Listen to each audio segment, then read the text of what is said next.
And we're live with Stir Friday Night, playing Monster of the Week here on Roll20. We're so happy to be back. Hello, how are you all? Good. Good, wonderful. Good. Are you talking to us? Us I or don't the know. chat? I don't know. tell. It was kind of directed at the chat, and then I was like, it's been so Oh. long. I'm so used to like being in front of the audience in there, and I like flashed out and was like, I can't wait to hear a response back. They'll go in the chat. They'll say some stuff. But it's good to be back. How are you, my wonderful folks from Stir Friday Night? How are you all doing? Good. Yeah? Just peachy. Just Peachy I'm King? alive. Dude, I'm that's alive. It's- surviving. Look at that. Nihilism is denied its victory once again. Let's go around, introduce ourselves, talk about who we are, what character we're playing, and for this week's hypothetical question, because I told you all I have one. How would you change the way you acted if you knew for 100% that the world was a simulation?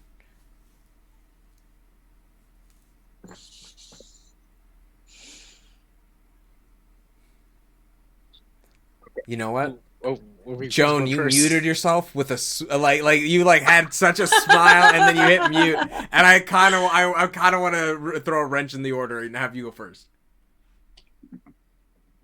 Okay, so I would probably just do every evil thing possible. Just 100%. Hi guys, this is Joan Moon. Joan! Yeah, because if it's a simulation, then nothing's real. So you could kill people. You could like.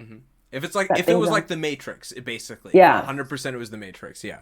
Yeah, so I would just stir shit up and just blow things up and just like do everything like we can't do normally because we get in trouble or go to Right. jail or something. Right. I like that. Very, very cool. Also, who are you playing? What's your character? And who are you? I'm playing Simone. She's in high school. She's a straight A student, a Uh-huh. perfectionist, and also she has special powers. Heck yeah. Nice. Let's move right along. Harrison, hit us with it. Hi, everybody. I'm Harrison Happen. I play Glizzy Marshall. Both of our pronouns are he, him, his. Glizzy is the monstrous class, and Glizzy is a werebear slash history teacher slash wrestling coach. And if this world was a simulation, I got a question about that. So, Yeah, okay, ask away. simulation, and you say the Matrix. Can I manipulate the simulation, or this is just a simulation now? That is a good question. Maybe that could be your answer. Maybe you know that it's unreal. Maybe that's part of the solution is verifying whether or not how much you can affect it. Because I think that. I mean, I don't think you so would then know. there's no point in living. There's no point in, if this world was a simulation, there's no point in living, because if I die, I wake up inside that little pod with tubes up my butt and in my mouth, so that I could. Yeah. Well, not necessarily, right? Like, because if you die in the Matrix improperly, you still die, right? Like, it's not like you wake up. So what's the difference between this is a simulation and this is real life? That's the question. That's the question, Harrison. So I guess just live my normal life. Like, just know that this is all for nothing. Yeah. Like, I wouldn't take things as seriously as I do. I'll kind of just let do, it. Don't sweat the small live, stuff. Do stuff that makes me happy. I think that's what I would do. Heck yeah. I'll be late on a mortgage payment. Who gives a shit? Yeah. It's all a simulation. Whatever. Yeah. Hell yeah. Let's go out of order again. Astra, why don't you go next? Hi, I'm Asra. I'm playing Yasmin. Our pronouns are she, her, hers. Yasmin is also a high schooler who has powers and has a little bit of a temper problem. Okay, I'm like so on Joan's wavelength. Like, like if it's a simulation, why do I have to be nice to anyone anymore? I want to beat people up. That sounds, but also if you can like manipulate the simulation, I want to like make myself like a dragon woman. I want to like breathe fire and beat people up is what I want to do. Very cool. Very cool. Let's keep going. Erica, what about you? Okay, my name is Erica. I am playing Dolly. She is a wronged class. So she's revenge driven. She's in her 30s but dresses like a doll because she was a child when her family was murdered right in front of her eyes. And That's how she protects herself, and she occupies all of her time with trying to find and avenge her parents' killers. If I knew I was in a simulation, what would I do? Yeah, I think Joan and Esther really hit on that. Like, there's no like higher moral authority if you know it's a simulation, so you could do whatever you want. I don't know if I would like go like berserk, but I guess I would. I'd be really curious about what the real world was, and I would probably try to get a little band together to unplug and explore. So like kind of pull like a Truman Show. Yeah, like get out of it, walk into the sky wall. Yeah, heck yeah. Very cool. What about you, Shu? Hi everyone, my name is Shu. My character is Beryl. Our pronouns are she, hers. Beryl is a 6'2", that's before the hair, class of the professional. She's 150 years old, has a little bit of a poker problem, but she doesn't want to tell anybody about it. And she's been working at the agency for most of that 100 years. The agency is the eternal monster hunting agency that everybody is interning with. And I think we last left off that she was about to get a stern talking to from someone that used to work for her and is now above her because she is no longer in charge of the internship program that she started, and she is totally fine with that. I've given a lot of thought actually to what if this world is a simulation. That's a very classic conspiracy theory. We all know I'm not a conspiracist, but I do think about it a lot. And if it was so, oh man, I'm going off the grid. Okay. Like it's like that Rick and Morty episode where you burns the passport, you can never find me again. I think I'd like to be relatively the same. I want to be nice just because I think that's like an important moral skill or whatever it is. But I would have no interest in any like societal structures. Like I wouldn't go to college. I wouldn't do any of that stuff. I would just like immerse myself into the world and kind of have the best of both worlds where I was like, I don't care. I'm like going to hack into the mainframe or I'm going to be part of this. Yeah. Very cool. Amazing. I like that. Sort of like kind of slipping in and out, really Batmaning it of living both realities. I think that's a nice way to sort of run. Yeah. Setting up elaborate traps so that like people who also knew that it was a not a real thing could find me. Right. That's what everybody would do. Mm-hmm. I feel like for me, hi, I'm Masood. I'm the GM. My pronouns are he, him, but I use an assortment of them for the NPCs that the characters will be coming across, and I will be voicing because I'm your narrator, tour guide, and GM as we explore the world of Chicago through the lens of Monster of the Week. And if I knew that our reality was a simulation, 100% was in fact not the real thing, I wonder if part of the question is if I know, is the simulation only around me? Like, if everyone else in the simulation is also a part of the simulation, like, is it like the Matrix where there are other human beings, or are they, in fact, computer code themselves? Then I think it affects my answer. But I think ultimately it's, I gotta go with, like, the Erica answer of, like, getting out. I think I want to get out. No matter what, just sort of, like, find a way out and figure out who put me there, Well, why? What's going on, bud? What's outside of the cage? But that's me. And we're playing Stir Friday Night. We're Stir Friday Night playing Monster of the Week. Let's get into our episode. We're on episode 7. Folks, what happened last week? Does anyone remember? We'll go around. And last week, we chain lightning the heck out of some zombies and defeated them. Very good. You guys encountered a little bit of the zombie apocalypse hitting Chicago. What else occurred besides this chain lightning?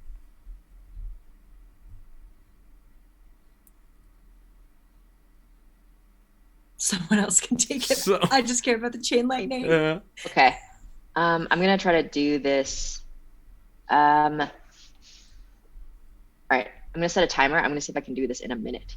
Okay. So we were sitting there at the Lincoln Park Zoo and the other people were at some version of like another cemetery. And both of us also had Gracefield. Yes. Both of us had zombies come out of nowhere and we had to figure out how do we kill them, but they would keep coming back. So we figured out how to do chain lightning separately. The two high schoolers were able to figure it out. I don't know what happened to Glizzy. And then the rest of the team in the zoo were able to get everybody out, and then they were able to turn on the sprinkler system because someone was able to hack via the internet or whatever it was. Jeff Choi roll a perfect 16 and hit it so that everyone got electrocuted. Then we were transported, and we were all in the back of a very specific car. And that is when Jeff Choi told us, hey, I've actually had a run-in with the spirit that all of these zombies are after. So we called on him and got rid of him. And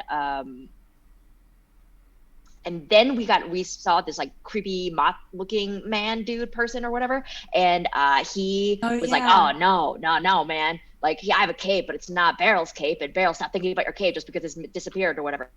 And then he left. And then we went back, and I had to explain to Florence that only 3 people this time were hurt, and none of my superiors were eaten. So this is actually a bonus plus. Mm-hmm. And time? Damn, it was 119. Oh, very close, very close. But well done. I was close. You know what? You know what you get you? You get 1 luck point. Ooh. I'm gonna start doing this. I'm gonna start. Whoever gives me the recap each week will earn themselves a luck point, a free one at that. Usually, this cost in this game, it requires a certain Usher should have answered that question because she blew her luck point on such a. And we that part was out trying of to convince Beryl. Trying to manipulate Beryl. Just leave that in the past. You know what? Not in this I forgot about that. She rolled a 1. Oh, so great.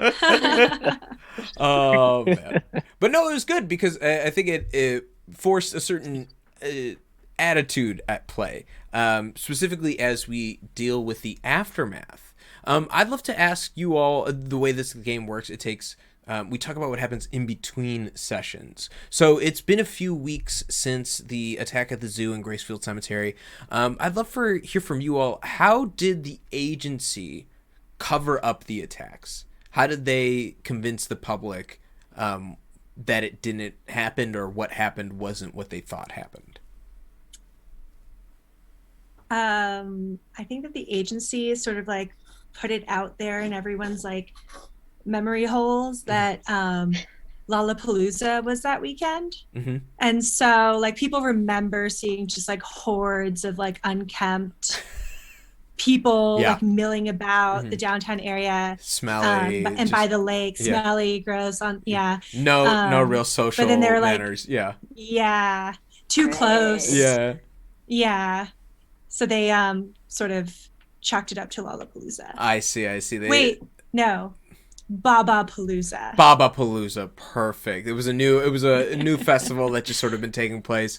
They were able to cover it up by putting up a bunch of posters. They really got the people who do the Shen Yun posters to do their posters, so it made it look very convincing. They're everywhere. They're everywhere.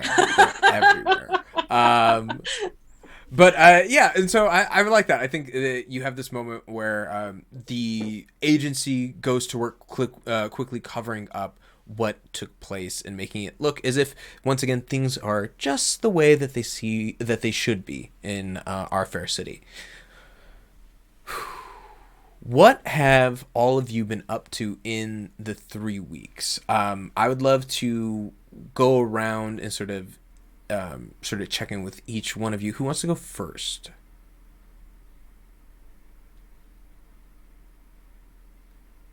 The silence is deafening, guys. I love it. I'll go first. Heck yeah. Gliz, what do you get up to in the 3 weeks after this sort of attack, as you guys are in sort of this downtime between missions? Well, I'm still teaching at the school and coaching wrestling. Right now, I think we're trying to make our way to state championships. You guys have done pretty well, and you've made it past what's it called, regionals, and you guys are doing pretty well in terms of conference. Like, you guys have qualified across there. State is the next big meet at the end of the week. Yeah. And I got like one of my players is a future D1 athlete, so I'm very excited for them. Yeah. Hopefully they do not get injured. Yeah. But it's kind of hard for me to balance all three, so I'm getting kind of sleepy Uh-huh. a lot. So it's kind of tough juggling teaching, coaching, and being an intern, Right. and an unpaid intern at that. At that. Well, I But mean, we're getting paid in experience. it really, and experience you can't get anywhere else, right? No, you can't. I would love to hear from you. What is your student's name? Who is the future D1 athlete? It's J- Jax Chan. Jax. Jax Chan. Jax. Jax. Chan Jax. as in Chan. Chan as in Jackie Chan. Jax Yeah, Chan. Jax Chan. And the Yeah. thing about Jax Chan is he is got a real lean sort of wrestler's body. You wouldn't really put him, but he sits at like the 154 to 160 weight class. It's kind of really tight in there, but it does very Close well. to middle, yeah. And you see, say what? He's super strong, Yeah. super fast. Reminds me of a young man, a young Glizzy. Mm-hmm. Yeah. I'd love to. We're working. Let's do a scene where you and Jax are practicing. Some of the other. Let's say some of the other students have gone with the assistant coach. Jax has got the only one who's like. He's got the head match at state. Like he's qualified for the divisional bout. What do you say to him? He comes up to you. Got his towel around his neck, takes off his stupid ear things that they wear to prevent cauliflower ears. It's not stupid. Cauliflower ears. That's what we don't want. No, that's safe. Ears are cool. Brains are cool. Yeah. Great practice, Jax. Oh, thanks. Really killing out there. Love Thanks, that takedown. Choke. Yeah. Thanks, Coach. I'm really trying out What'd there. you call me? Thanks. What did you call me? Coach? You said choke to begin with. Yeah, I'm sorry. I'm really 10 dehydrated. jumping jacks right now. Okay. Give me 10 jumping jacks. Thank you. Anyway, you got a big match coming up. There's going to be a lot of scouts out there, but I don't want you to get pressured by that. All right. I really, I don't worry about that. I just want to do a good job. I really think I got a chance of making it over on the Champagne wrestling team. I really sort of make something of myself out there. Who knows? Eventually get into the UFC. Oh yeah, the UFC. Well, Yeah. You better work on your striking there. Yeah. No, you may be a good wrestler, and I think that's the future of the UFC. But you got to take some striking from there yet. Who's your favorite? Who's your favorite UFC fighter? Again, I forgot. It's got to be Saint Paul. Don't worry about it. Who's your favorite UFC fighter? Who? You should be your favorite UFC. You know who's actually my should be favorite that. UFC fighter? Brock Lesnar. Who is it? Brock Lesnar. Brock Lesnar? Yeah. Brock Lesnar is a racist. Oh, Brock really? Lesnar Really? is actually a racist. Actually, out of Yeah, character. you didn't know really? that? I had no idea. Yeah, he actually is a racist. Oh, my Yeah, goodness. no. I feel so no, if you embarrassed. you're looking for a heavyweight. No, Follow I some mean, Francis Ngannou. Yeah. Francis Ngannou. Okay, thanks, Coach. Thanks for putting me in the right direction and also telling me which role models are racist, so I don't have to follow them, and that's really important in life. It's very important. I'm also a history teacher as well. Yeah. Guess what? Most people in history are racist. Anyway, you're gonna do great. Thanks, Coach. I believe in you. You know that. Are your parents gonna come watch? Are your parents coming to watch? How are they doing? I mean, they're good. They're just busy with work stuff. You know how it is. They're gonna try. They're gonna try and make it. They said that they'll try. So we'll see. That's okay. Yeah. I know Yeah, your it's mom's fine. running the restaurant at all time, and your dad cooking in the back there. It's tough. They're you know? working really hard. They're working really hard. And but- it's a cornerstone of the community. I mean, Yeah. I honestly, I gotta get a shift before and I head to bed tonight. So, is there anything else you want to talk about? Yeah, this has nothing to do with wrestling. I like to know my team, love to know my students. Are you going to prom? Who are you taking to prom? I saw you talking Yasmin the other day, and I just want to know, is there anything there? No, Coach, trust me, nothing's going. I was honestly. Come on, Jax. You could talk to me. I'm your coach. I'm your coach. It's Coach Gliz. Coach G, come on. roll and manipulate someone. Like you're gonna try to get this kid to talk about what he was. Yeah. Okay, hold on. I'm pulling up my character sheet here. Yeah, I think it's really important, every young man's life that, that he not only makes time for his studies and for also, sports, but, it's makes some time for, your love life, To mix success. So with a mixed success on a manipulate someone, the way that this rolls, well, since we're rolling, let's go to our gameplay screen. Let's switch over. With the mixed success, let's pull this up for your character right here. Pop this out.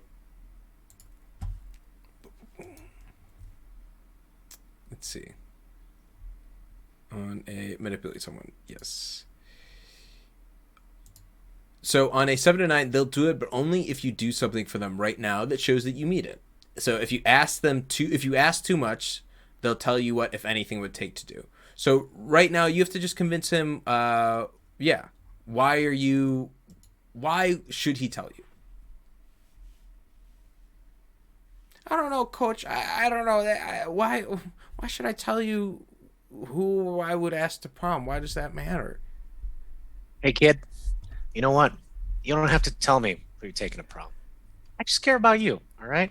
Cool. And I'm sure whoever you take, they're going to be a great person, all right? But just want to let you know, people are going to think if you're a loser if you don't take anybody to prom, all right? What, Coach? No! I have to ask somebody? I'm sorry. No, Coach. I'm messing with you. Come here, and I grab him and I give him a little noogie like that. It's like, all right.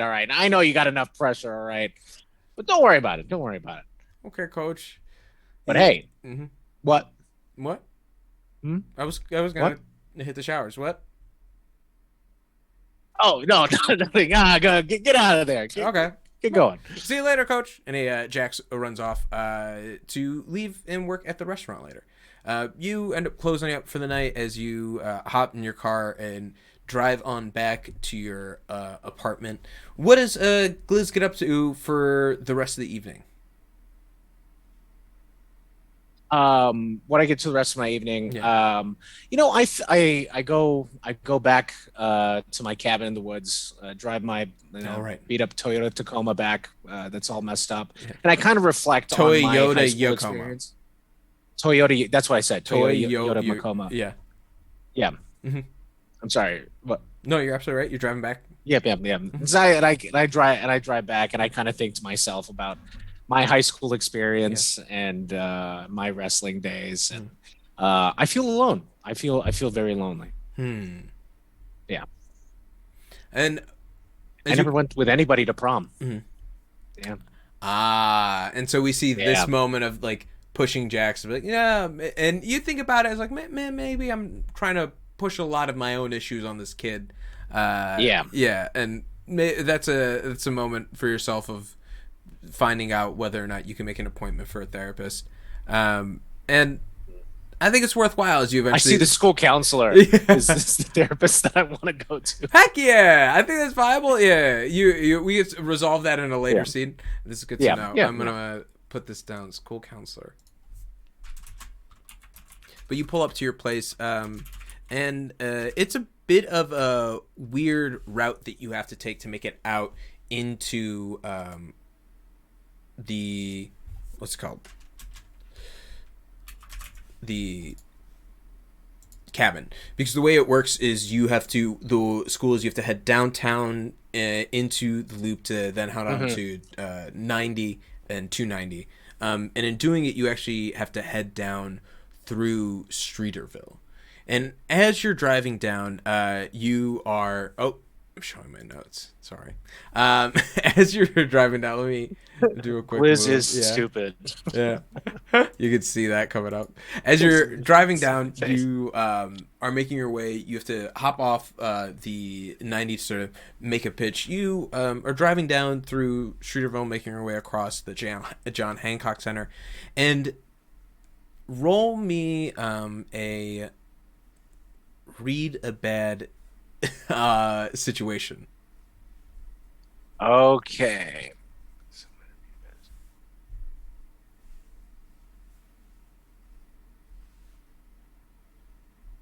Okay.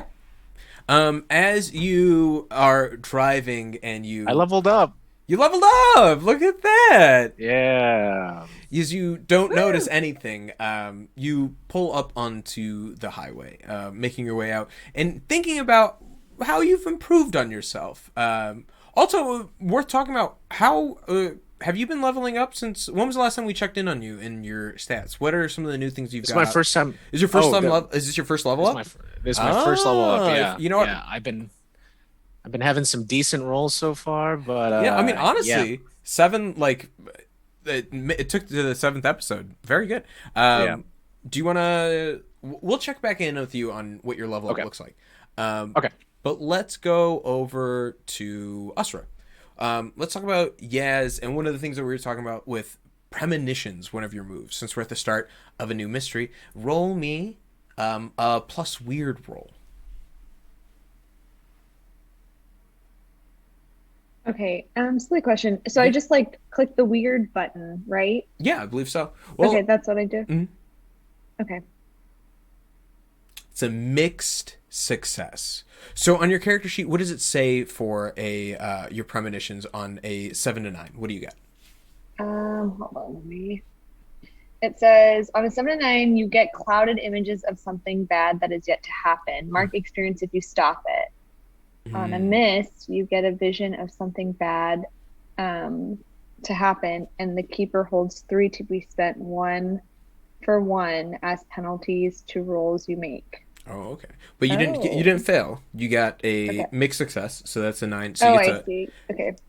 what you see in your eyes are closed and you're sleeping and you have dreams. It's kind of been the same sort of dreams that you've been having for a while recently. You keep going back to that same sort of place. You're running. It's that night that you left home. You run, and then the next thing you know, you fall down. When you fall through the earth to this reflective place. We talked about this before as if your previous dream. But each time, though, as you're here, you're pushing out further and further from your origin point. You know you're making more progress as you're looking towards and almost running away from whatever else is pulling at you. As you're running, it's the first time you see something other than your reflection. It's fog. As you pull forward and make your way going through it, it gets thicker and thicker, and in a moment as you are making your way, it looks like there's almost lights through. And as you're gazing, you see, who would drop boiling water out a window? And you wake up as that shout alerts you. What does your room look like? You're in your apartment by yourself. Your alarm clock's going. It's matching his scream. The room is absolutely a mess. Mm-hmm. There's clothes everywhere. There's textbooks places. There's like old takeout containers places. It's absolutely a dump. Yeah. And you're looking around. We see sort of the mess that's been piling up. The old takeout containers. It's been a little bit of time since you've been using your powers and getting situated as a part of the agency. Was your room like this back when you were living at home as well? My room. Yeah, sometimes it wasn't supposed to be like this. Mm-hmm. But so if Yasmin had her way, yes, it would always be like this, but she didn't. So, And so we just see this moment of, someone who's 17, 18 at this time is making their way through the space, and is truly living without rules. As you make your way around a corner thinking about this dream, you look and see in the space some takeout boxes further in your kitchen, some empty dishes filling up the sink. You see the tray that Greta usually brings by when she drops off food from the day before. And this one on the note, you see specifically written in her handwriting. It's like, Yaz, I'm out of Tupperware. Please wash it and return it. I need some of it back. Okay, I will. But I feel like she should grab her dream journal first and write down what she saw. Because she's been, her dreams have been getting weirder and weirder lately. Hell yeah. Tell me about what else has been happening in these past 3 weeks for Yaz. What's been going on in their life, besides these dreams and their apartment existing in this state? The apartment just getting worse. Yaz is she's working on her drumming. She's hoping to eventually join a band. She's going to school a little bit more regularly, weirdly, to watch some wrestling. Also, really weird. So that's about her, drums and wrestling and weird dream journaling and not doing any chores. And so you're building out your schedule. You've been going to school more for whatever reason, perhaps providing interest. It's getting closer towards the end of the year. You guys know prom is a month away. So some folks have been doing some elaborate promposals. What has been the most elaborate promposal at the school? And this is open to everyone. So is Simone, what's something you've seen? Gliz, what's something you've seen? Or also add a character, Erica Shu, if you want to add something in here. Okay. So I went to a weird little nerd school, but we took prom so seriously, and all the guys would try to outdo each other. One guy paid for a helicopter to take this girl that he didn't really speak to across a field where he had his friends spell it out. Another person did he pay his friends, or did he just pay the helicopter? Just pay the helicopter. Okay. And then another person took a girl out to this super nice restaurant. And then as she was leaving, he had the restaurant drop rose petals on her. That way he could do that.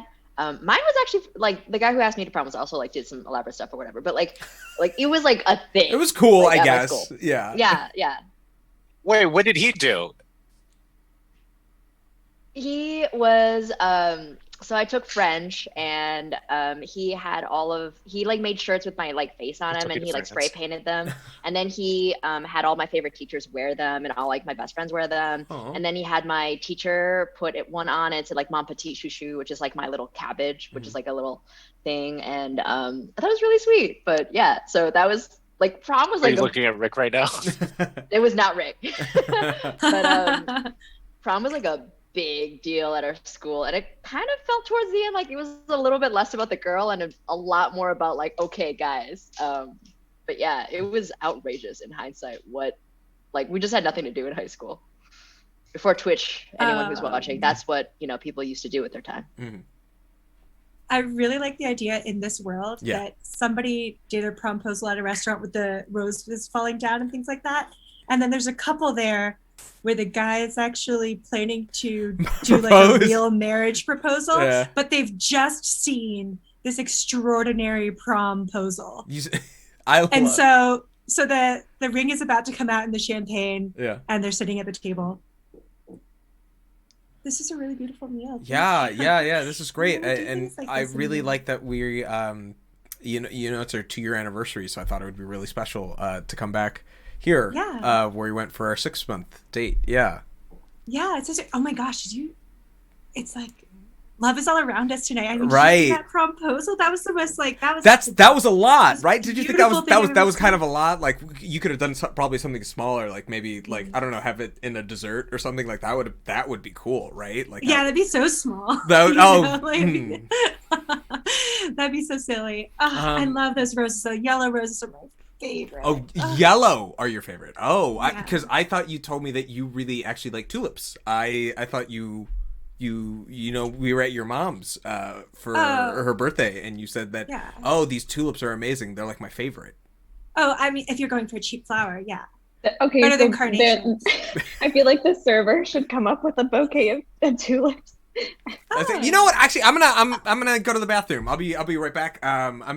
Just stay here. Don't talk to anybody. And like you see the guy hop off and like go to someone's night's been ruined. And in the corner we see Dolly eating dinner by herself, watching all of this take place.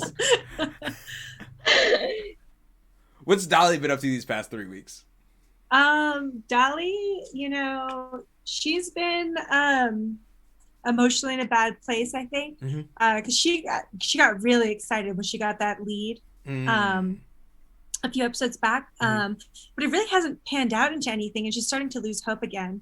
So I think she's between missions, spending a lot of time at her favorite neighborhood bar, kind of like she knows she can't really be happier than she is, but she can be around people who are more miserable than her. So you make your way to your favorite watering hole, CUNY's. They're phenomenal because they do $4 new styles. They're real cheap, and it's Chicago staple. Yeah. I think she'd go up to her favorite bartender, whose name, I'm just gonna force this, is Dore, and then whenever she says his name, he goes, "Me?" Yeah. Hey, Dore. Me? Hey, Dolly. So good to see you. Yeah. What are you, regular? Yeah, new style. Just give me 2. That's the special. Yeah. Dolly, I enjoy your presence, but I hate to say it, you've been coming in here a lot more recently. Yeah, isn't that good for business? Oh, don't get me wrong, you tip well, and it's nice, but I don't know. Usually you'd come in with some new scar or new cut and tell some crazy story after having a couple styles, and I don't know. Lately, it's just been quiet brooding. Yeah, I mean, not a lot's been going on. I told you I'm stuck again. That last clue didn't pan out. Oh. The last lead.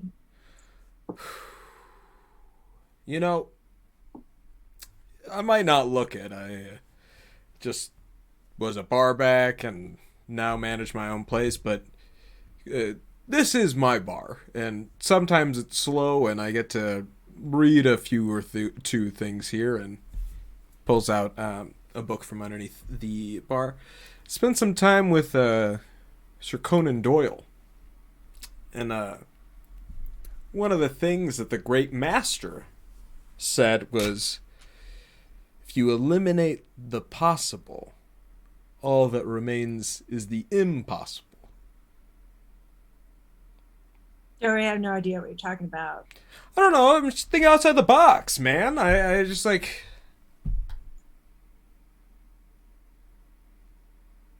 Why don't you go back? Can you re-examine? Tell me about this clue. Can you go back into it? You found a little bit more about when your parents passed away, the date of it, right? Yeah. Something happened at the agency that day too. Well, but all the files about it are gone. Why don't you go explore the scene? What do you want me to leave your bar so bad? No, I Or mean, you not stop serving me. not right now. I mean, and he takes the 2 styles that you've already finished and put 2 more out in front of you. Yeah, I mean, not yet, but maybe make a plan of it. Go out there, see if you could explore it, and I don't know. You know what? You're gonna think I'm crazy. You're gonna think, hey, Dore, me, you're wild. And I'm gonna tell you, I've got a cousin who does seances, okay? Who can get in touch with the other side, all right? I mean, how often do you encounter somebody like that, right? Yeah, a lot of people call them about my case. Those medium people, they like show up when Yeah, and there's a cold case. how many of them are legitimate? How many of them actually got powers? No. I tell you, you're never gonna meet someone with actual powers, but my cousin's the real deal.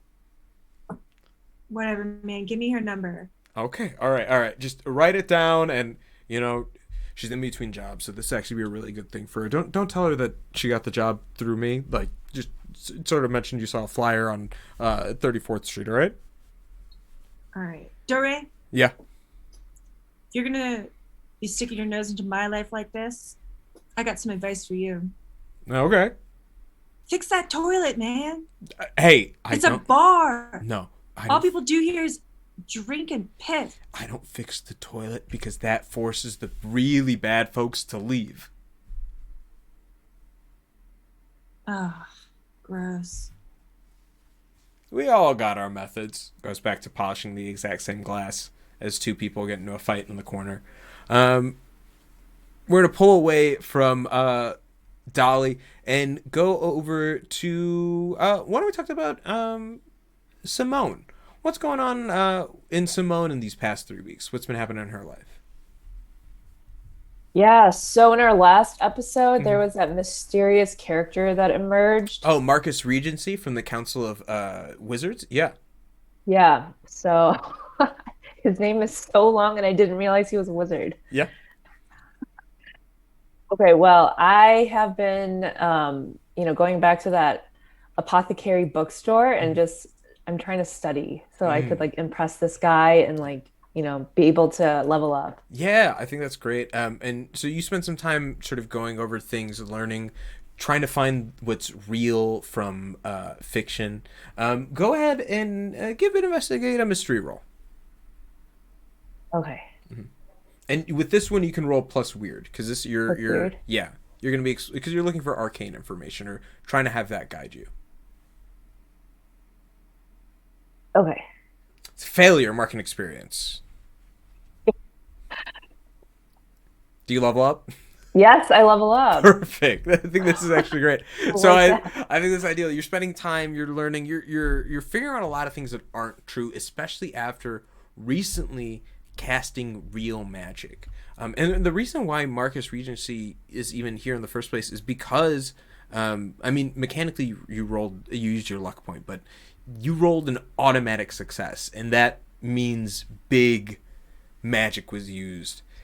And you willed that to happen. It had to happen, and Simone didn't make it about chance.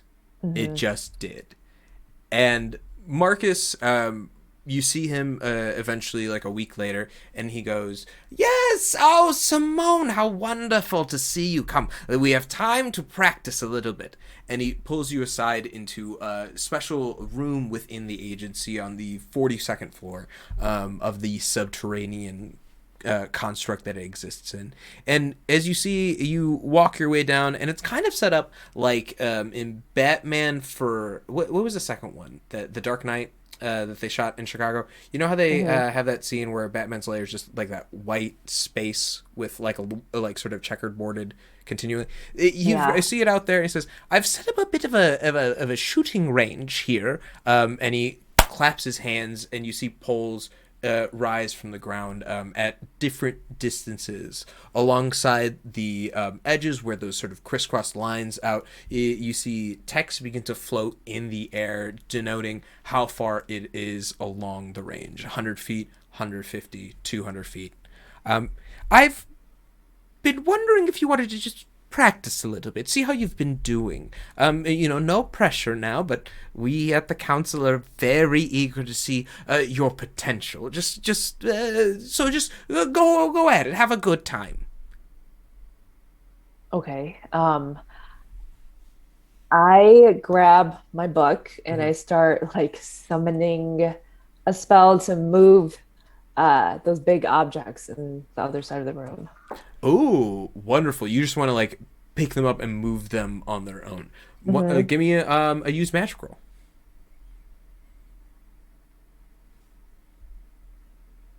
Oh, do you want to? Oh, it's a failure. As you with a failure, it goes wrong. Look at the glitch. Let's look at the glitch list and see what exactly occurs for you. When you use magic glitches, I think you on let's see, what is this? You try to do this spell. You pull it up, and you're able to lift up one of the pillars and then the second one.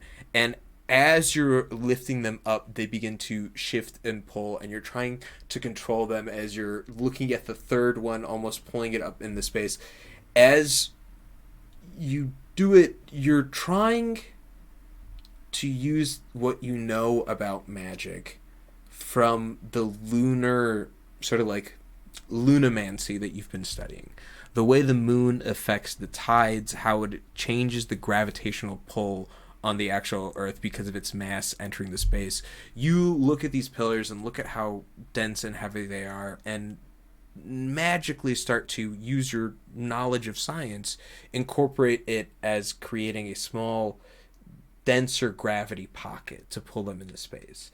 And as they begin to rotate and spin around it in a way that is incredible, you see Marcus go, "Yes, amazing, fantastic." And as you hear his voice, what is the first thing that alerts you that you have lost control of this spell? They start like vibrating and fall down. And so they start vibrating as they're spinning around that center point that you created, that single dense. And as they're spinning, you notice that they start getting closer and closer as you see with your magic, because the way that it works is you're creating this point out here. It is also still tethered to another point, you. And as the strain of controlling it gets harder and harder, it's easier to maintain it as it gets closer. And as it moves closer, you begin to realize it's also generating a lot of its own speed. And suddenly, before you're able to really have the ability to shut it off, it is hurtling at you. Give me an act under pressure roll to dodge these massive 3 stones. It's a mixed success. Okay, awesome. So on a mixed success, let's pull this up.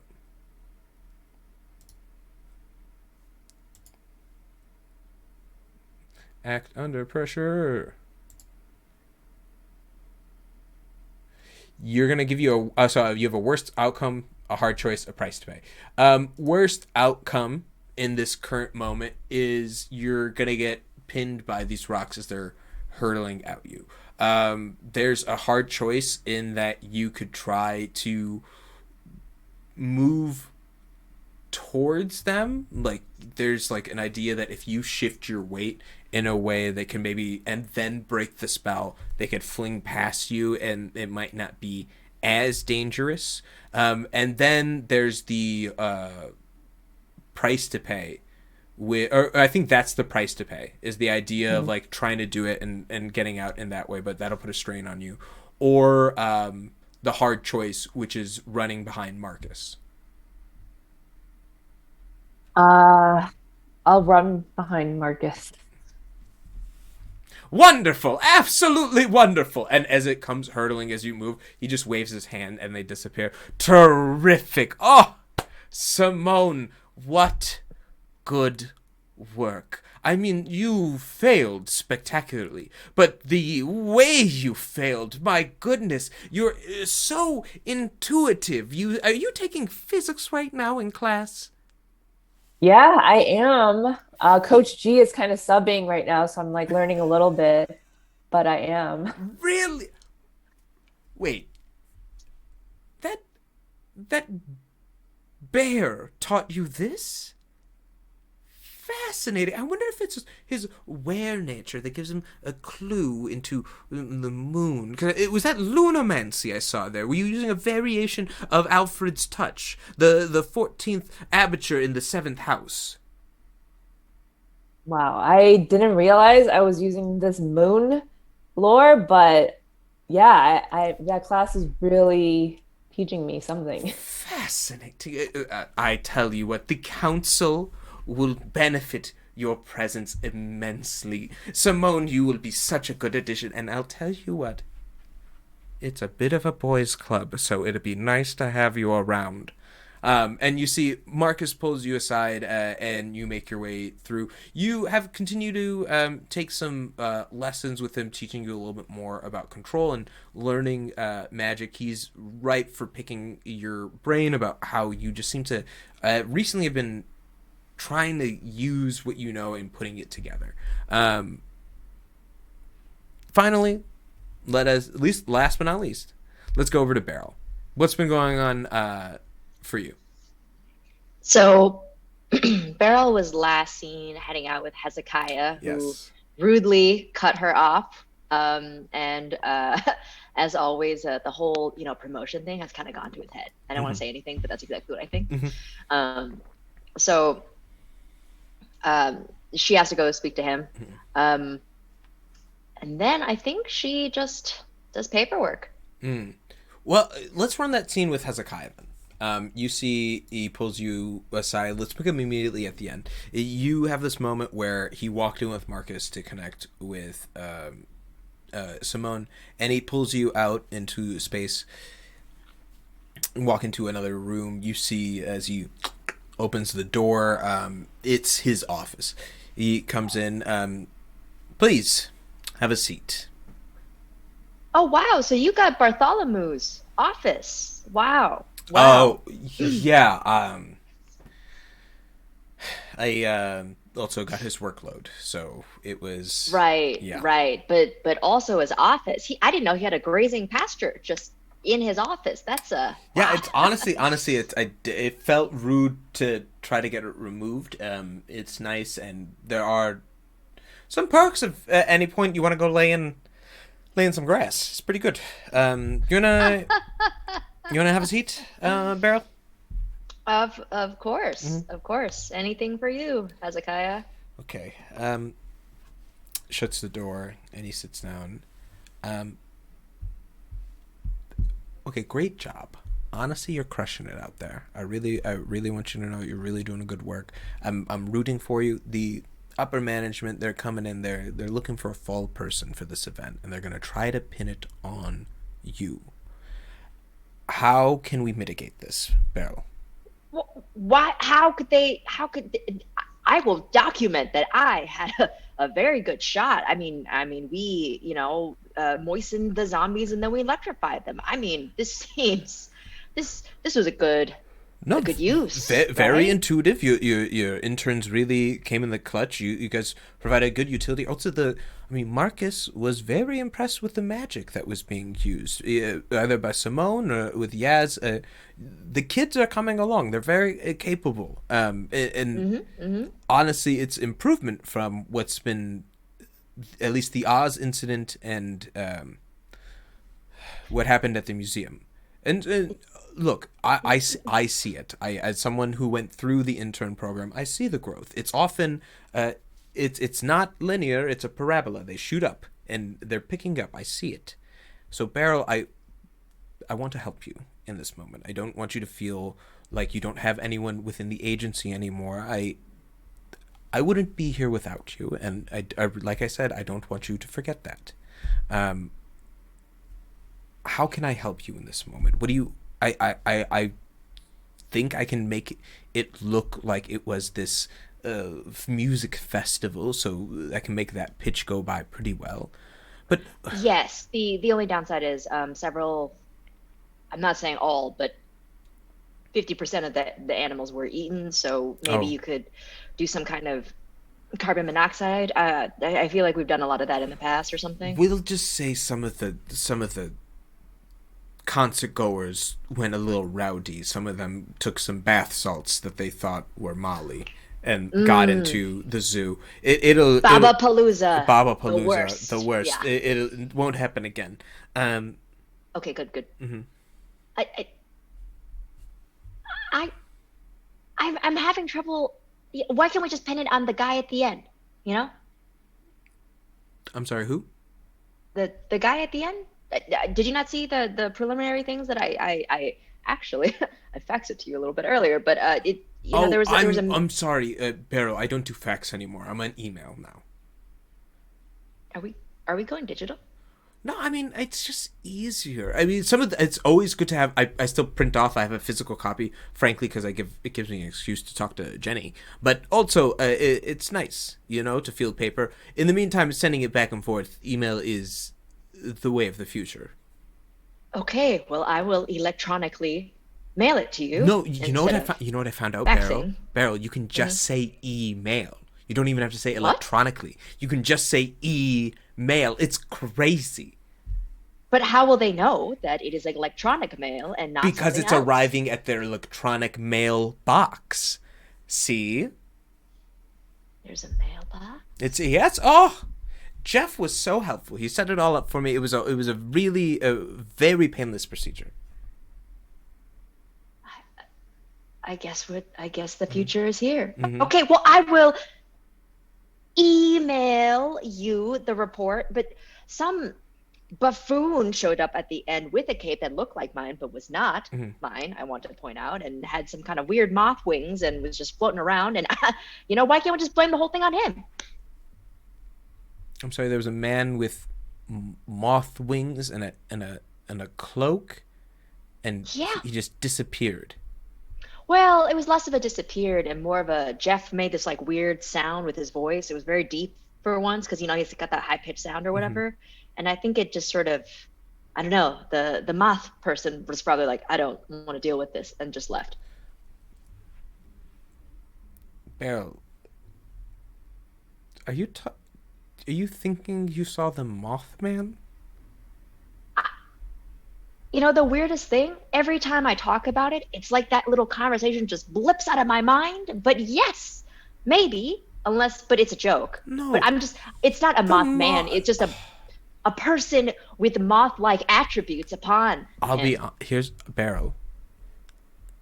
The Mothman isn't real.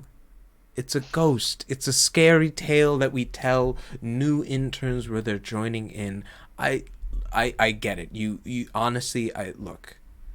I'm trying to help you here, all right, in this situation, and I don't think we could use the Mothman as a viable out for the higher ups. They're gonna laugh you all the way into being an intern instead of running the program. Oh, I'm going to be demoted again. Oh, okay. No, but Beryl, seriously, they're not gonna believe you if you say it's the. Are you dehydrated? Do you need some water? Like, I am fine. Florence attended me. I am great. I am fully hydrated. I Okay. drink 8 glasses of water a day. I mean, you should really aim for 100 ounces to keep the skin the way. Never mind. You don't need any help. But you know what? I will say it was errant magic. Perhaps. You know how long it's been since those corpses were moved. I'll say something along those lines that I'll blame it on whoever was managing or was supposed to be in charge of this. We'll pass the buck to the former employee. It'll be okay. But Beryl, keep this Mothman talk under wraps. All right, it's unbecoming. I know what I saw, and I'm I sure you. understand. I'm sure you know what you think you saw too. You know. And just so you know, this will be in the electronic mail report that I will also print out and send to your desk so you can read it while you graze in your corner pasture office. Okay, Beryl. Clearly, being with the youths has also taught you some angst. And I'm going to say it, it's very unlit of you. Wow. Wow. Mm-hmm. Wow.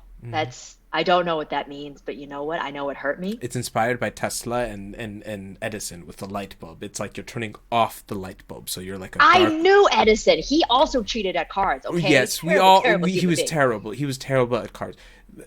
Look, I'm Beryl, glad I failed him. you're doing good at managing your team. I'm worried about the stress that it's causing you, but I am unstressed. I am not stressed. I've never been less stressed in my life. Look at me. I am the least stressed here right now. okay, sure. But you know what? Even if you're not stressed, you had a win. You deserve to celebrate. Take some time for you. We'll check back in a, let's say, a week and a half. Am I on vacation, which is just probation? No, Beryl, you're not on vacation or probation. You're taking holiday. You're having some time for yourself, and you're enjoying it. All right? This will be easier for me to engage with the higher ups. I promise you, Beryl. I haven't taken a holiday since I began here. It sounds like you deserve one. It sounds like you very much deserve all of the ones you're going to take. I will be taking more than one holiday? No, I meant more than one day. A holiday. When you take holiday, you usually take a week or like 2 weeks. I'm going to take sequential days off of work? Like 1 and then 2 and then 3? Like I'm going to take multiple days off, one after the other. Yes. In linear fashion. Yes, Beryl. You know what? Think of this as your new mission. You're going to be on a new mission for 10 days, where each day you have to learn about you. That's your objective. I don't need to learn about me. I know myself very well. Okay, Beryl, I see it, and the way you're gripping the chair makes me know that you feel the same way. It's good to know that you're as your friend, as your friend first, and then managing employee. We're just going to make sure that your time off is approved right away. So go ahead, feel free to enjoy these next couple of days. Relax, get a massage, go downtown, go to the John Hancock Center. It's lovely up there. You know what they say in the John Hancock Center? At the top floor is the signature lounge, and in the women's restroom is the best view of the city. True fact. Actually, as a tour guide, I can attest that is a thing that we do tell people. I forgot you used to be I used to be a bike tour guide. That's right. Yeah. That's been an elaborate bit for this campaign. It was just me flexing all the things I learned on that job. I see it now. I see that. And yep. Okay. Am I going to have to brunch? Oh, that sounds fun. Why don't you take your interns with you? That sounds like a good time. Do you think my interns are interested in a free brunch at the Hancock Center? I think they would love it. I think it would be a delight for them. You can go up, and they even do mocktails for those kids of yours. They'll have a blast. Mocktails. Oh, the drinking age was a ridiculous concept. Okay, then. I'm going to take a vacation. Mm-hmm. I'm going to take multiple days off in sequential linear order. Mm-hmm. I won't do any work. That's not true. I'm absolutely going to do the paperwork. I can't come back and just have it on file. But you know what? Actually, I'll think about it. You need to do that before you go. Once you're off agency premises. Part of the thing about being on break is that you can't come back here. So like you're gonna take some time, enjoy yourself. So also be sure to grab anything you need. So you I can't- live here. I live here. Oh, This is where Beryl- I live. Beryl, you I live in my office. Well, I mean, there's not enough furniture. It's really just like Beryl. a room. Why? Why, Beryl? You could just use one of the agency apartments. We have plenty. Why? Why live in the apartment when I can just wake up, grab a cup of coffee, go say hi to Jenny, and I'm right there? No, you need a vacation. This is happening, Beryl. It's approved. You're gonna go. We'll make it work. All right. Okay, I'm. That's fine. I'm very fine with this plan. This is an exceptional plan. Awesome, as the children say. And she like storms out. And it rushes out. Yeah. Yeah. We close the door behind you. And you go around and explain to everyone the. 1 second. Harrison dropped out for a moment, so I'm just updating your pictures a little bit before we run this. I need Jeff Choi here ASAP. I need Jeff Choi here. Fix my internet, Yeah. please. Where are you? Are we gonna run a scene at the Hancock Center? Maybe. I mean, I kind of planned it, but that's up for you guys. If you guys want to head on over to Streeterville and sort of explore that. Do you tell everyone about your time off? Do you organize any sort of an event like this? You send Yes. paper invitation. Yes, I send it like nice calligraphy and I drop it Yeah. off at every person's place after I do all of the paperwork, of course, file Of course. properly. Because you got the zombie, you got the water, you got the sniping, Mhm. you have the teleportation, you have the banishment of Mm-hmm. a unseen creature, Mhm. and yes, I do file a Mothman report, even though I know that people will laugh at me. I will take note of that you file a Mothman report. Heck yeah.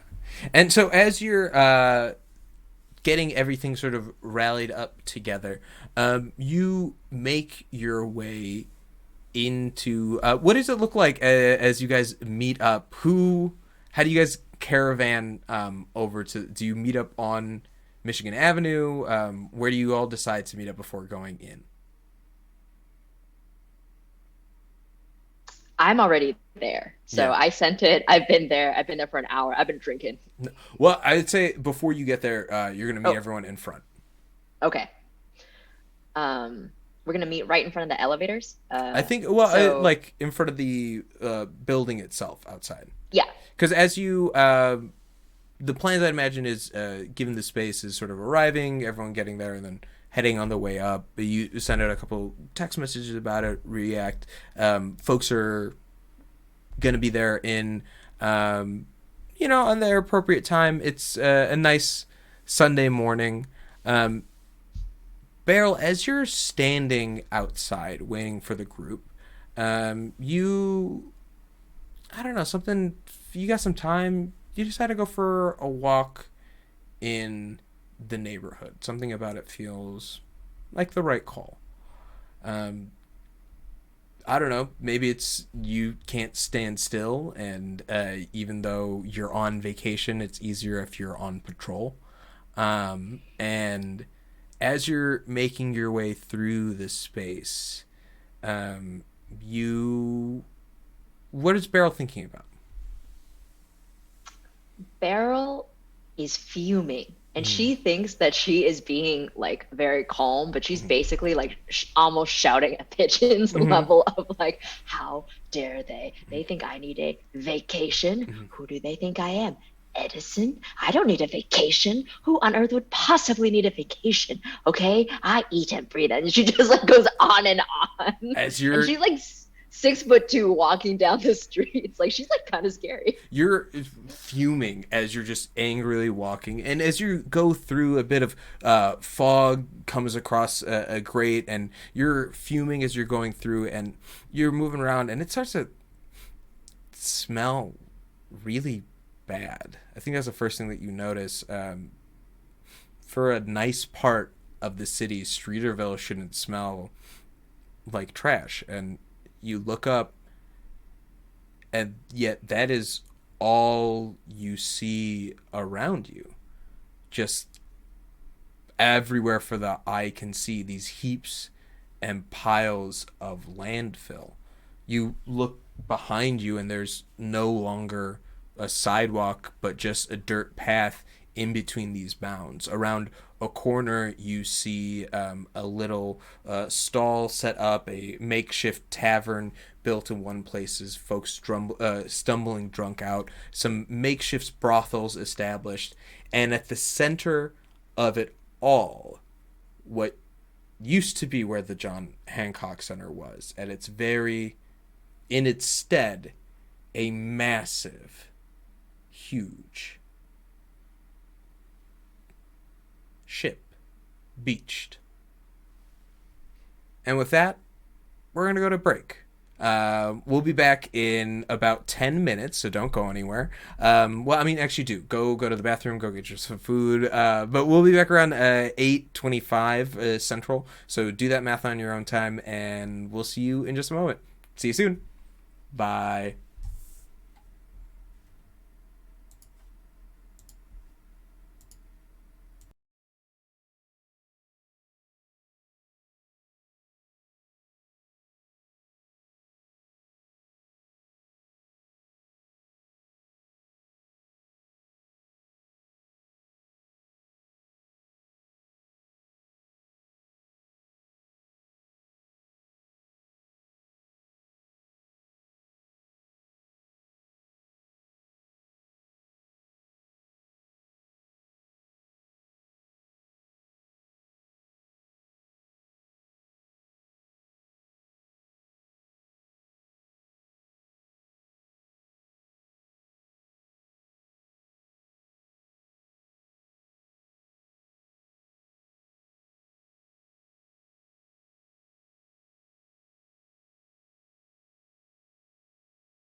And we're back. It's Sir Friday Night playing Monster of the Week here on Roll20. We're so excited to be here. We're coming back right after break. How's everyone doing? Everyone doing well? Feeling good? We missed you. We're happy to have you all back, chat.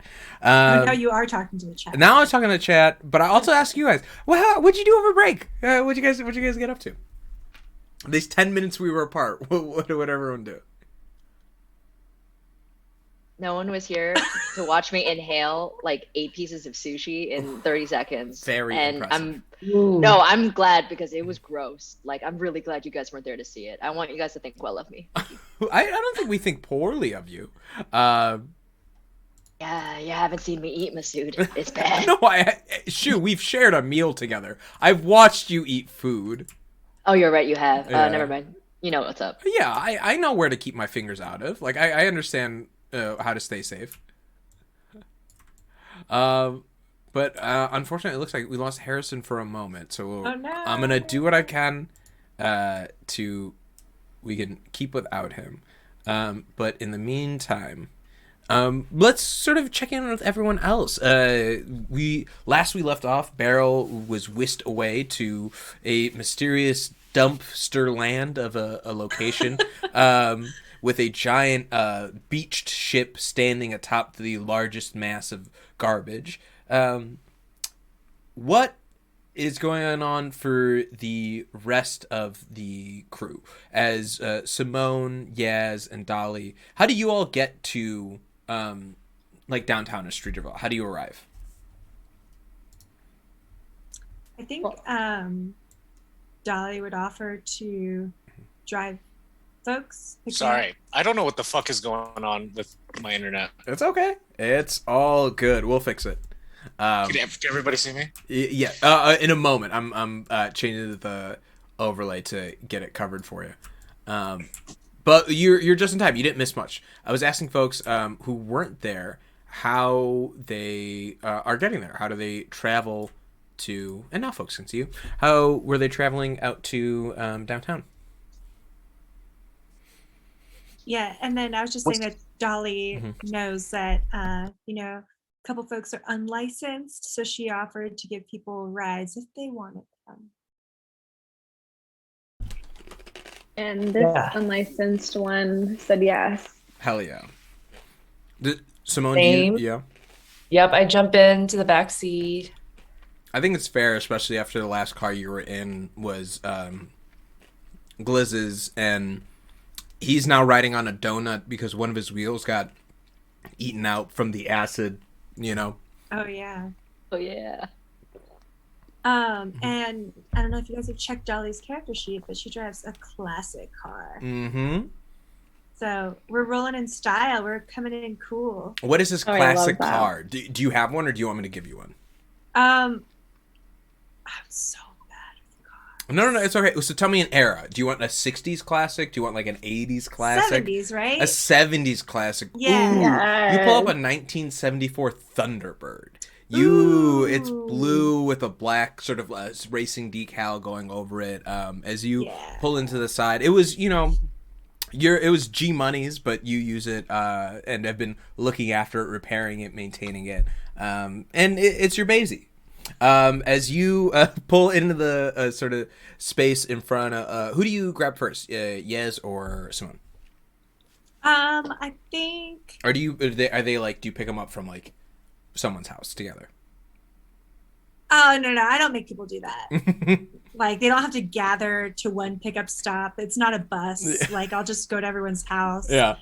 But yeah, I'll stop at Yaz's place. Cool. 'Cause maybe it's closer.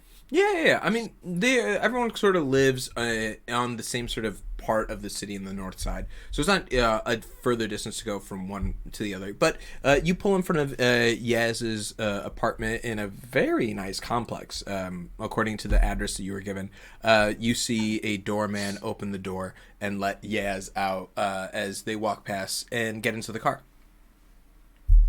You're in a nice place. Thank you. Maybe one day I'll have everyone over, but probably not anytime soon. So Yeah, I mean, I wouldn't invite these people to my house either. yeah, right. Yeah, I'm kind of brunch. Like, what? Yeah. Also, did Beryl say manic in that invite? I know it was a card, but No, yeah, the it seemed like calligraphy she was unhinged. screamed. Oh, yeah, yeah. Yeah. You could feel the energy when you picked up the eggshell paper. Yeah. Yeah, that's kind of wild. Yeah, she seems more like an off-white person, not an eggshell. So Yeah, it was a strange choice for her. yeah, Picked up something on must that be going too. on. Something's definitely going on. All right, let's roll. I like that you two have a lot to talk about with one another. I like. Has Dolly and Yaz ever been alone together? Have there ever been like a solo interaction between you two as a part of the I team? think so. I think this is the first one, right? I imagine Yeah. so. Yeah. Yes, it is. But That's Yaz thinks Dolly's cool. Dolly thinks Yaz is cool, Oh my god. but they would never say it to each other. Of course no, not. too Of cool, course never. not. They're too cool. I mean, They and just it's like regard each other. Yeah. well, I think it's like real clear. Like, Dolly, you have this incredible car. You're independent. You're like sort of doing things on your own, fully established, and versus like Yaz is the teenager who's got an immense gift, like who's also like sort of found their personality in a way so early that you didn't really have the ability to. And maybe there's a little bit of jealousy of a kid who's like getting to be a kid, right? To live up in that sort of way too. And so as you guys pull up together, you stop outside of Simone's house as in Glenview. You actually, right, we have to drive outside of the city into the suburbs to grab Joan before heading back in. Oh, you think we gotta go up and knock on the door? No. I'll just text her. I'll just text her. Oh, okay. So I text Simone. Hey, we're outside. Okay, coming out. And I just run out, slam my door, say goodbye to my parents, and I Bye, jump in. Simone. Stay safe. Do you need any money? You guys got No. you have enough? I'm You're good. I'm bringing my debit card. I'm good. Okay, let us know if you need to use your credit. Let us know. Bye, girls. Hello, Dolly. Hello, Yaz. You see Simone's dad at the door waving at you guys leave. How'd your dad Okay. know my name? Oh, I've been telling them all about you guys. You know, we're really Wow. yeah, I'm kind of close to my parents. It's weird, but I like them. No, I think that makes that's, sense. that's cool. Yeah, it's nice that we brought him around. I've been telling people about the agency too. I'm just like, I don't know. There's this lady that works at the American Girl Cafe, and my bartender, and I Cool. should probably Wow. doing that. You're a regular at a lot of places. I know what I like. I like that about you. I mean, she wouldn't say that. She wouldn't. That's a Esther thing. Yaz would be like, "Oh, cool. As you guys pull back into the city, you're whipping your way down, making your way across Lakeshore Drive. How's Gliz getting to this event? Is he also getting picked up because your car needs a new tire? Wasn't I driving and then you had me roll? Oh no, I mean you can was- drive. You can drive on a donut, Harrison. You can drive up to 40 miles on a donut. Oh, yeah. You could definitely trust me. As someone who's driven further on a donut than they should have, you definitely can. Okay. Yeah, I'm still. It was not. Yeah, it was I'm not still good for driving. my car. No, yeah, I'm still driving, but it breaks down. Oh, it breaks down. So instead, it breaks down. So I decide to sprint there. I got to get my cardio in somehow. You're just gonna Sprint? leave your car. Yeah, like, yeah. But I did level up, so maybe I could fly there. Is that an ability that you can Yeah, have? no, I'm not. Is that a gonna- move? Did you make that up? Is I that a just move? wanna I'm see your like, reaction. I'm just. No, I'm like, I was your reaction because one of my level up is pick another power. Pick another power, and one of the other powers is to fly. I mean, So- if you want to fly, Gliz, we can talk. Instead of fly, could I super jump? Is that something? I mean, we like- could like Yeah, alternate. how I mean, we did could also have Bear you. Well, you know, like I don't want to. I Should want be it a to be flying like as bear. real, yeah, realistic as possible, I right? think, well, Because this I game think, is really realistic. Yeah, Yeah. because I just well, want no, to be let's think about this a little bit. You've been leveling up. I think there's a way in which we can talk about this. How do you discover this ability of flight? I think it's the super jump. It's like Yeah, like a jumping. You thing. you Yeah. start just sort of like getting it, and like you realize that you can jump really high. Like you Yeah. put a lot of force, and it's weird that eventually you start to realize that when you're in the air, if you like almost kind of will it, you can even like further the jump than before. And Yeah. I think it takes you a while that you realize that if you just like tense that muscle that you do to jump as you step off, you're My floating. tail. Yeah, you're floating. Like somehow you're like tiny bear tails just sort of vibrating. Yeah, and I think as you've been working and like doing things, something has shifted for Gliz. Maybe it's being around magic so much. It's around the things from the dark, but when you've been turning into your bear form, because of course you can't do this in your human form, but when you've been letting that take you over, it feels like you can just do more. And eventually, dude, you're almost like you're on Dragon Ball Z floating in a scene by itself, except your tail is doing a lot of work to keep you up. And so you get over there, you call AAA to take your car, because you're not just gonna leave your car there. No. And then you hop off in the air and begin to fly off. Oh, Jerry, a donut is when you get a flat tire. In your car, usually like the spare donut, the spare tire that's in your car, like in the trunk, that's called the donut. And you put that on your wheel. And you're supposed to then get a replacement tire really fast. Don't drive in a donut for long, folks. It's not good. But so you fly over to the as you all pull up, Erica, Dolly finds parking along the street miraculously, and is able to give me an act under pressure roll to parallel park. No, parallel parking downtown, act under pressure. No, you are able to pull in unless you want to. I think what would happen would be Dolly would try to park.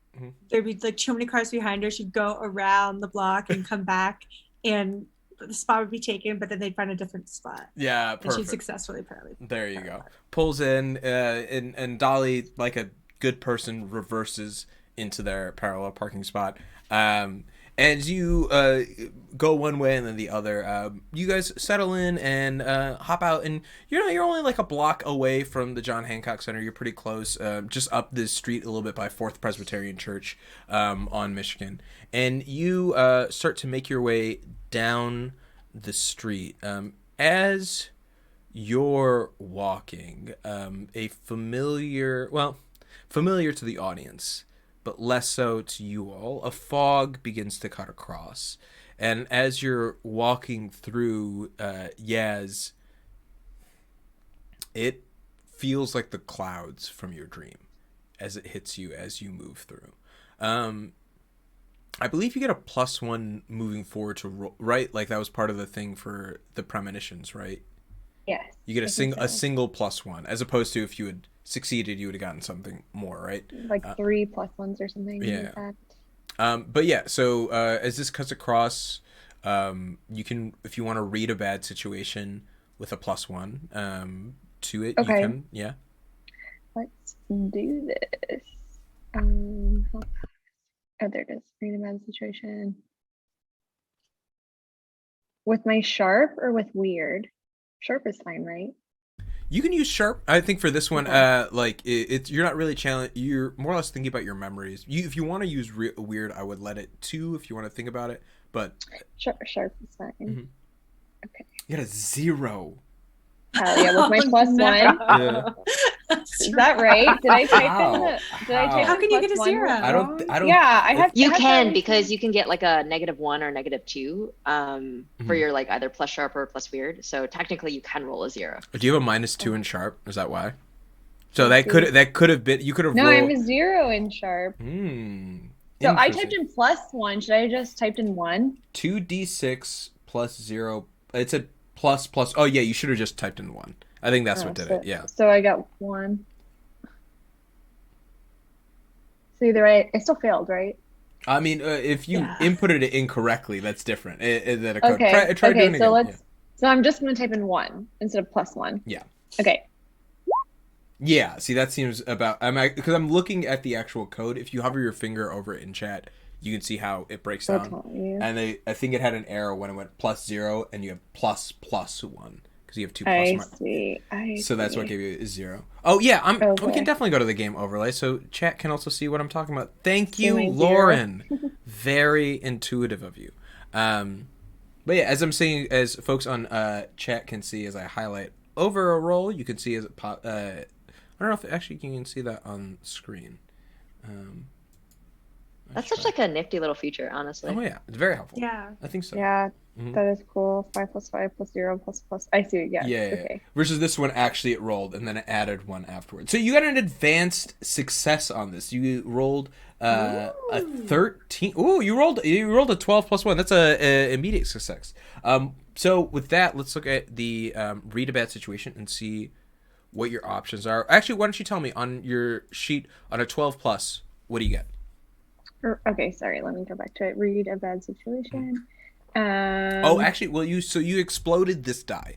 That's part of, like, you got 12 on this. You did exceptionally So I well. did advanced read a bad situation. Not so much advanced, but you can. This succeeds in a way. Ask me any question you want to know about it. And basically, I'll tell you. About the ship. About the fog that you're encountering, about this sort of space. On a 10 plus, hold 3. So you can ask any of these 3 questions, or I'll even let you ask, because it's a 12. You got like a 13. So that is a 12, the highest roll you could have gotten. Any question, anything you want to know, not even limited to these sort of routes. Okay. Wait, so you're saying I can ask 1 any question or 3 of these given questions? Let's say 4 of these given questions. Oh, yeah. Wow. Ooh, okay. Are there any dangers we haven't noticed? Yes.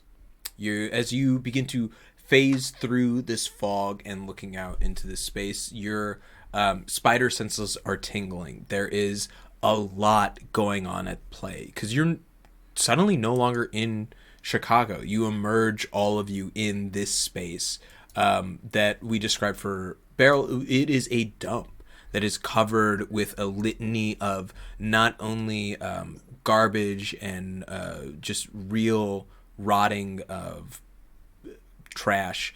There's charred wood. There's burnt lumber and burnt buildings collapse into this sort of space. There's so much rubble that is piled and with pathways carved in between makeshift wise. And you could tell that there's danger around every corner. Okay. Next question is, what's the biggest threat? You would have to guess it while you're looking at this. It's that ship sitting on top of the highest pile. As it looks over the rest of space, who's ever in charge of this place is there. Okay, what's my best way out? Your best way out, as you're sitting in this space suddenly transported here, it's hard to say. You think partly because you don't know the magic that brought you to this place. But if you were to find out how you were brought here, that magic, you could probably reverse it and find your way out. Or you could try to use magic, like we talked before, to make a portal, though it might cost something extra. Okay. So my last question is, what kind of magic brought us here? Temporal magic. Temporal magic. Okay. What is Joan? What is Simone and Erica? What does Dolly get up to as you guys walk into this just landfill, and you see people walking about, living in this space? Oh man, yuck! You guys smell that? Yeah, it smells like a dump over here. As you say it, you watch someone who's built a little home in a pile of trash have a window, open it, and toss a chamber pot out the window onto the ground in front of you all. Oh, yuck. I kind of want to manipulate that person and ask them a question. You can just ask a question, or is that a different move? You can just ask them a question. If you want to manipulate someone, that's like you tell them to do something, and they'll have to do it, right? Do Dolly and Simone at this point know what Yasmin found out in her? This is like it. So in terms of time wise, I would imagine these sort of things happen simultaneously. This fog passes over you all, and then you're in this new... The streets are different. They're lined in a different manner, and you're in this space. And while the passing's happening, I think Yaz is sort of clocking these things in this moment. But I would maybe... I imagine you tell them as soon as you are aware of what's going on, right? What does that look like? Do you want to describe it to us? Okay. So a couple things that I'm feeling right now is that we're not in the same time as we were before, and we have to figure out how to get back to our original time. There's a lot of danger, especially on the boat. So I'm assuming, or the ship, I'm assuming that's where we need to go. What are my other things?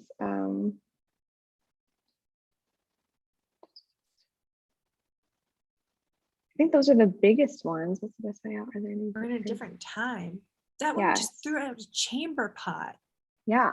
Hey, lady, what year do you think it is? It's like a big bite of chips at the exact. Yeah. Oh, okay. In there. You see this lady looks at you. Oi, you have a... No, not oi. They're not British. You should make it British. No. Well, I want to hear this British, this British lady. There. Oi. It's... Oi. Governor. You must have had a really rough night tying one on, huh? It's 1892, sister. Okay? Oh, boy. Get it together. God. Hey, Beryl, this is like your time. Yeah, I bet Beryl was probably born here.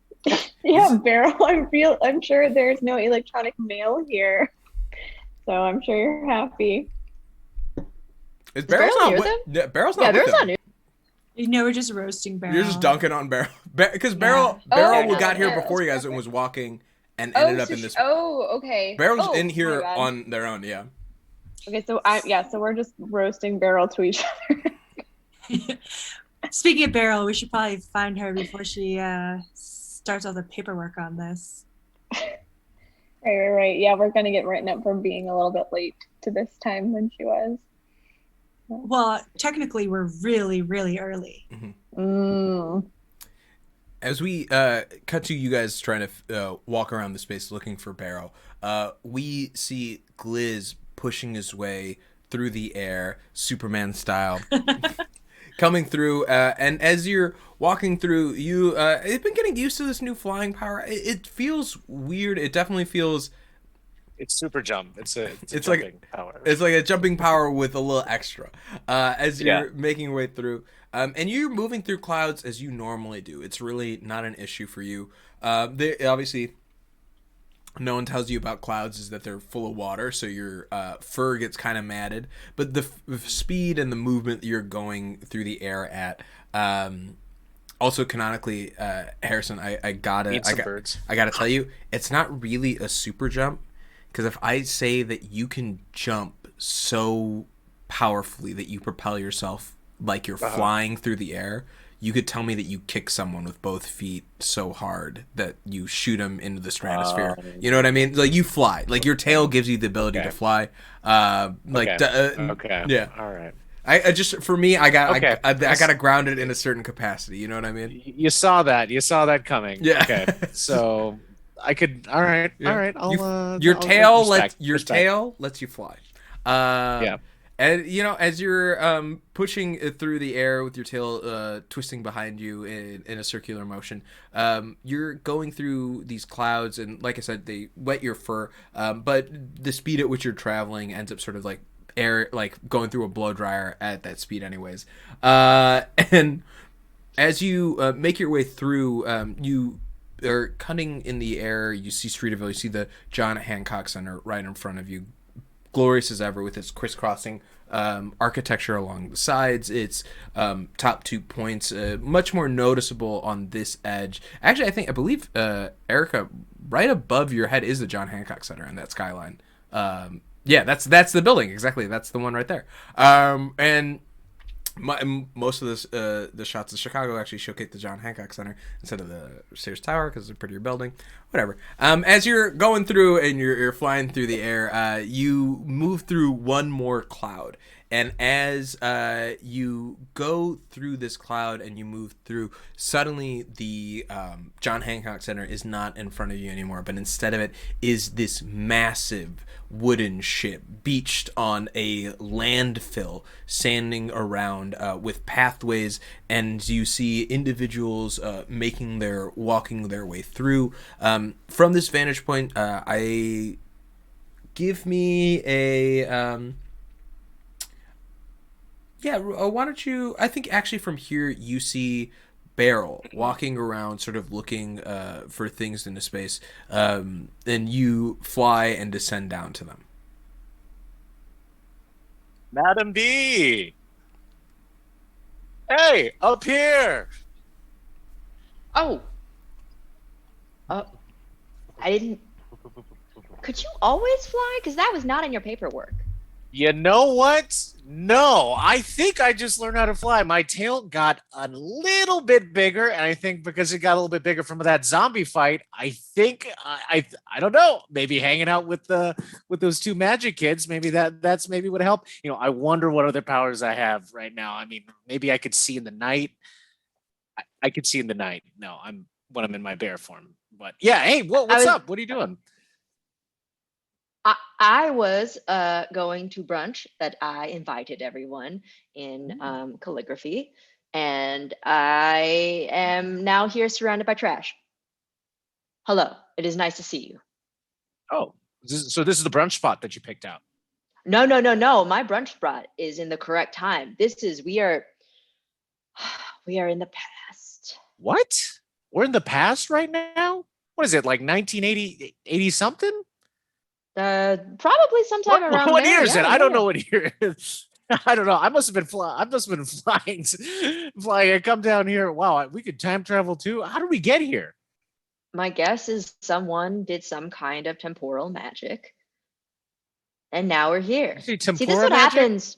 That is a good pun. I did like that. But this is what happens when you take vacation. Bad things happen, and I should not have done it. And I curse Hezekiah with my dying breath. Okay, so did you come within any of the others, I guess? Yeah, I've been up in the cloud. No, I haven't seen anybody, but I mean, if you want to jump on my back and we could fly around and see if we could find them. It's unorthodox, but yes, why not? I don't have to jump on my back. I could hold your shirt or something. You see, whatever you're comfortable with. A couple people drunk walking down the street. Oh, if you haven't been to the bar, you're not going to Streeterville. Oh, look at the fancy lady wearing pants. Thinks she's a man. I'm gonna go home. The Larry carry me home. The other guy, I'm really sorry for him. He Honesty's going through a divorce, and you should. It's a tough time, but thank you. I hope you have a good time. Sorry to hear that. Yeah. A divorce at this time, incredible. It's Must re- be it's literally, honestly very literally uncouth. death. Yeah. It's, yes, yes. What year is it? Pray tell. It's 1892. Good year. Good year. Beryl, were you alive in 1892? Because I think we said I 100 years ago. 100 years ago, you joined the agency. Yes. So I wrote in my notes that I was born in 1879, which means in 1892 I was 13. I see. So maybe you start to recognize it then, and from your childhood, or from your youth, that this is in fact old Streeterville. As you're putting it together, the history of George Streeter is the myth as it goes is that he was caught at Lake Michigan during a storm, and his boat ran ashore on this sandbank, and he paid off the pier master there, says, hey, just let my boat sit here, I can't get it out right now, it'll be fine, and it stayed there for years. Eventually he convinced all the other people in Chicago, the contractors who were cleaning up after the Great Fire, to dump all of the burned buildings and all of the trash from those spaces in this sandbar, this non-existent land, and fill it up with this stuff that folks would then start building on top of. Streeterville also went on to being declaring itself not in fact a part of the state of Illinois nor the city of Chicago, but rather the district of Lake Michigan. And the most notable thing about George Streeter, though, is the way in which he fought off the cops and literally would shoot at them as they try to take his home from him for years, letting Streeterville become a home and haven for gambling, for drinking, for prostitution across the city. Wow. That's Can you do that, crazy. but with like pretending to bike around or something? Oh no! I feel like I really want to get the full. See, the best thing bike about the bike tours is we would actually, the most important stuff we'd talk about, and then because the real issue is you can't shout information while you're biking forward. A lot of that sound's gonna get lost for the people as they're going back. That's why you guys were the #1 bike tour. Mm-hmm. Jerry Rose, this is real. This is absolutely real. In Chicago, there was a part of it called, there's a literal neighborhood called Streeterville, and that's how it began. It used to be a shallow sandbar that got dumped with trash and landfill stuff because of this dude, George Streeter. And you find yourself there. It's 1892, though, so it's not fully complete. It's not really been turned into the nicer version of itself that eventually will be by the time it's reclaimed by the city in the 1920s. At this time, it's still a heap. The Chicago Fire was like a decade ago, but it wasn't that long ago. As they're making their way through the rubble, and some sort of grass and stuff has started to fill up around in those spaces.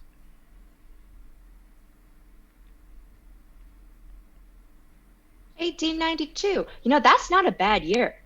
Yeah, that was the year I turned 13. I had to start working in the fields, celery fields. So, good old times. So, wait, is it possible that you're here right now? Is there two of you? Is that how that works? It depends on the type of temporal magic. Could be all sorts of things. We could have been transported directly into the past. It could be a recreation. This could be someone's horrifying, stinky nightmare. It could be anything. It's magic. This is what happens if you go on vacation. Bad things happen. Oh, man. Well, all right. What if this is a simulation? Hey, that's a really Computer? good Wow, Harrison, Yeah. what a really great original idea you had, Harrison. Yeah. No, that's- you weren't going to let me finish. You weren't going to let me finish because I was going to say Yasmin wouldn't stop talking about a simulation in class. You know what I was showing? Okay, I was telling her about the Great Pyramids of Giza, and we were going on and about wherever you go when you die, and she just kept talking about this simulation, and Elon Musk and Dogecoin. I don't know. She called me a chuggy for not understanding what she was talking about. But is that possible? She's actually already left, and she's just smelling the trash and just walking around, and Mm. like in her memory, she has no idea of anything you just said. All right, good talk. Well, I guess I'm just gonna fly away. Have fun there, Miss B. I guess I'm gonna find find everybody else. Want to Harrison, come or not? as you attempt to transform into your bear form, you can't. Oh,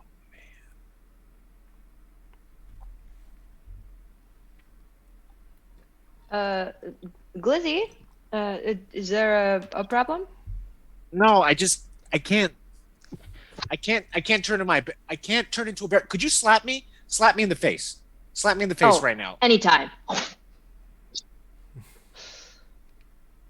No, that's not working. I can't I can do it again. I can do it again. Would you like me to do it again? Do it again. Do it again.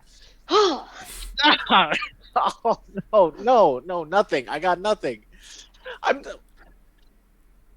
What am I gonna do? I'm nothing without my bear powers. I'm stuck in 1892 here. All I have is my wrestling skills. Well, what are we gonna do? That's a great I question. don't know anything about this time. I'm a Mesopotamian history teacher. I'm not an 1892 history teacher. 1892 was not too bad. Chicago Fire was a couple years ago, and in a couple more years, the 1920s will happen. A lot of bootlegging. Al Capone is in the future. For right now, it's just fields and fields of trash. You know, this makes me a little nostalgic for the old days. I used to, when I would just like walk to the factories. Come get get and what Glizzy's that. not paying Come get attention. your Glizzy's hot just eating dogs. Come trash. get your hot Glizzy's just eating dogs. trash. There's no fingers in this hot dog. We promise. Come get your hot dog. You see an authentic Chicago hot dog salesman promising no fingers in his hot dogs as you guys make your way up and down these streets in Streeterville itself. What's going on with the other three of you as you're making your way through the space? What's your intention? Are you trying to? What do you guys want to do now that you're here? Want to get a hot dog? Yeah, you better get you got to go to the guy who promises fingerless. Yeah. I'm also wondering if like I can do some magic to like find Beryl and Gliz. Or Yeah, Simone let's. and I can do that. Let's look at use magic for one of those Okay. things. Let's see. Use magic. Can I help out on the use magic? You could communicate. Well, no, another place or time. You could try to observe them. I think. Yes, I say you definitely can do that. Okay. I will say the spell, in order to do that, will require a bit of a. You'll need to do it with Simone. It will be two people helping to cast the spell, and it's gonna take. It's gonna take like a minute to cast, so it's gonna take like you have to prepare and set in place for you to be able to view each other. Can Dolly still help out? Yeah, Dolly can definitely. I think we can talk about how Dolly helps out. Give a help out roll, and we can describe what that looks like. Okay, Dolly's gonna say, I know I'm not magic, but maybe there's something I can do. Don't say that. You're still a vital part. To this. 8 mixed success. So I think this is the best way that we can describe it. Dolly helps out in ushering you guys into a space where you can do. You like find a little alley of trash in between these two Location houses. scout. Yeah, essentially though, and like stands guard outside. And Dolly, you're in a space, and I think you understand very quickly based on the interaction that you're getting that you all stick out like sore thumbs. So you need to get a change of clothes, perchance. Maybe that's actually how you help out, is part of the discussion of like going to find period pieces for everyone to wear. And here's the crazy thing: you had like a 5 on you, which means you're rich right now. So you are able to buy in like 3 full outfits and still have $2.78 left. So keep track of that. Nice. Mm-hmm. $2.78. Mm-hmm. A hot dog costs a nickel, so just comparison. Yeah, we can have so many hot dogs when we're done with this spell. It's true. I mean, they really called a nickel. They really were a nickel at this time. So as you are getting them situated, what does it look like for you guys to cast the spell together? I think both of you will have to actually roll me a use magic roll, though, since you both are doing it to try and find them. Okay. Mm-hmm. Do you guys want to roll first, or do you want to describe the magic first? Simone, what are you going to do? Can I roll first? Yes. Okay.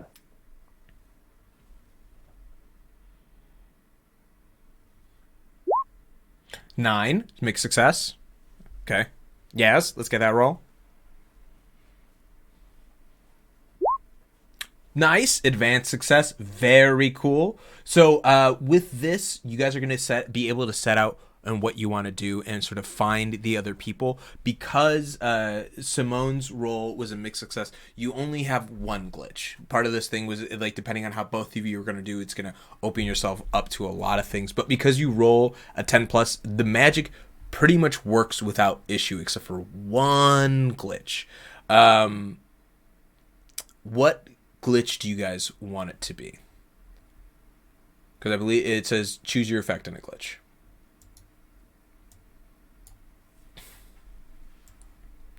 Your options. The effect is weakened. The effect is of short duration. The magic draws immediate unwelcome attention, or it has a problematic side effect. Jen, do you have a preference?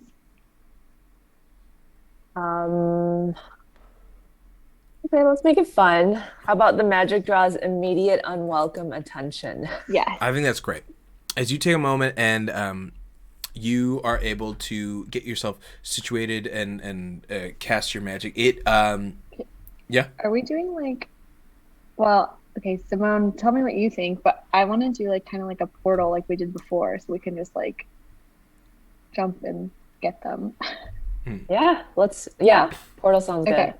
I think you all draw over and you're looking and trying to track Beryl or Gliz or just anyone else who might be in this space.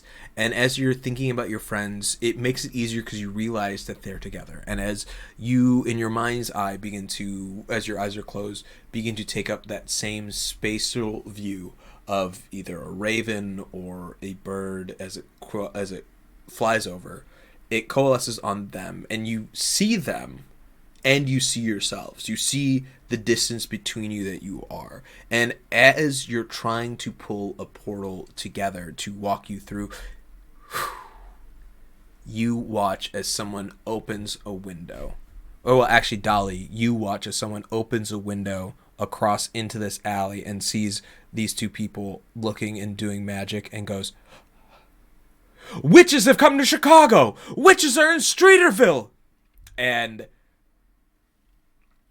that snaps you guys out of it. What do you all want to do as this guy runs back into his house after seeing, your typical witch stuff, your hair standing up on its own, your eyes whited out, you channeling in a language that is not natural to your tongue and floating like 6 inches off the ground. Typical Tuesday stuff, but scary for the uninitiated. We got to get out of here. They burn witches in this time. All right, let's get out of here. Run. And so you guys book down, you get on your feet and begin to run out there trying to connect with Beryl and Gliz. As you're making your way out, give me an act under pressure roll. You guys can do it as a unit, as try to like get out of here undetected. Or ask this: Dolly, do you lead the way? Do you like try to guide them through the space? Yeah. Yeah. Okay. Cool. Then give me an act under pressure roll to get out of here without drawing any suspicion. All right, let's go. You already have immediate unwanted attention. How do you lose it? 7, mixed success. Awesome. So here's the thing that you realize in this moment as you're going through, you're walking about and you hear collectively these people shouting, looking for individuals that they think would be you all. And it helps that you have period clothes, that you're able to blend in somewhat, but it doesn't really help that you guys are still new to this space. You haven't been around here. You don't know it as well. And so here are the things. The worst outcome is you lead this mob directly into Beryl and Gliz right when you guys catch up to one another. They collapse on you.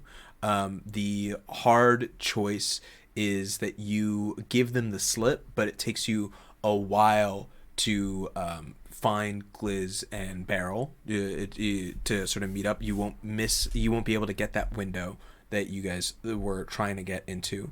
And then so it's hard choice, worst outcome, and price to pay. There That's 278. That is it. There you have money. You have a lot of change. You have some options there, and there is the hot dog cart person there promising that there's no fingers in his hot dogs. You could push that cart into the street and cause a distraction and keep them at bay that way, allowing you guys to get out of there. Yeah, I think that's what I would do, and I think Dolly would feel bad for ruining this person's livelihood. My hot dogs! No! Toss him some nickels. No! You'll rue this. You'll remember Frank Vienna if it's the last thing you do. He shouts at you as you run down the street. Head voice. I gotta make. Well, the price to pay is you've made an enemy of Frank Vienna. They're very powerful. They're very powerful. The Greater Viennas. the Vienna sausages. no, Vienna beef. In Chicago. No, I was thinking about the Vienna sausages. Vienna sausages. I think it's the same family, right? Yeah, they cousins. Cousins. All from Yeah. Germany. Hot dog cousins. Frank Vienna. Oh yeah. Oh, I just realized his name's Frank because he serves hot dogs. Man, I'm so funny, guys. You just realized that you did that on purpose. I know. I just realized. Oh man. That's funny. Okay, cool. So we're moving forward in the space as you guys you tip Frank's hot dog cart as his stuff goes across this street. And does anyone want to do this is a pretty light read a bad situation. But anyone want to give me a read a bad situation on this? Or investigate a mystery, actually. I'll do it. Investigate a mystery, yeah. Oh wait, no. Damn, never mind. I'm not in Not in your bear form, You're yeah. not here. I'll do it anyway. I'll Okay. investigate a mystery. Mm-hmm. Somebody wants to do it. All right. Not yet. You guys are about to get together. I think you see the cart fall, and you see them sort of you see them on the road as they're running towards you from this group of folks. As you see the cart fall, Gliz, go investigate a mystery. Okay. 10. It's a success. As you're looking, there are no fingers in those hot dogs. Those are 100% beef. Wow, Frank it was Vienna, a lie. 100% beef. He really was doing an ethical operation, was really trying to make sure that he had quality meats, which is hard to come by in this day and age, you know? Yeah. The late Victorian period was really when food adulteration began to really take off. Mm-hmm. At this moment, you also see folks being like, oh man, it's going to take forever. The next shipment from Ohio isn't coming until, like Thursday. Oh, man. I guess I won't have any Italian sausage for a while. Bummer. As this guy walks off and into a gambling hall, as you see Frank crying over the spilled hot dogs. As the group then rounds another corner as the crowd of people who were shouting, "Witches! Witches in Chicago!" get caught up with the folks consoling Frank over his lost business. As you make your way, grabbing Beryl by their cape and Gliz pulling aside, I imagine you guys debrief each other on what you know of the situation as you're running down the street, right? Yeah, I feel like Beryl's just shouting off like facts of like 1892, like President Benjamin Harrison, he was from Indiana, like we're about to get the L, and just like gets like yanked like a cartoon. Is this what I sound like in class?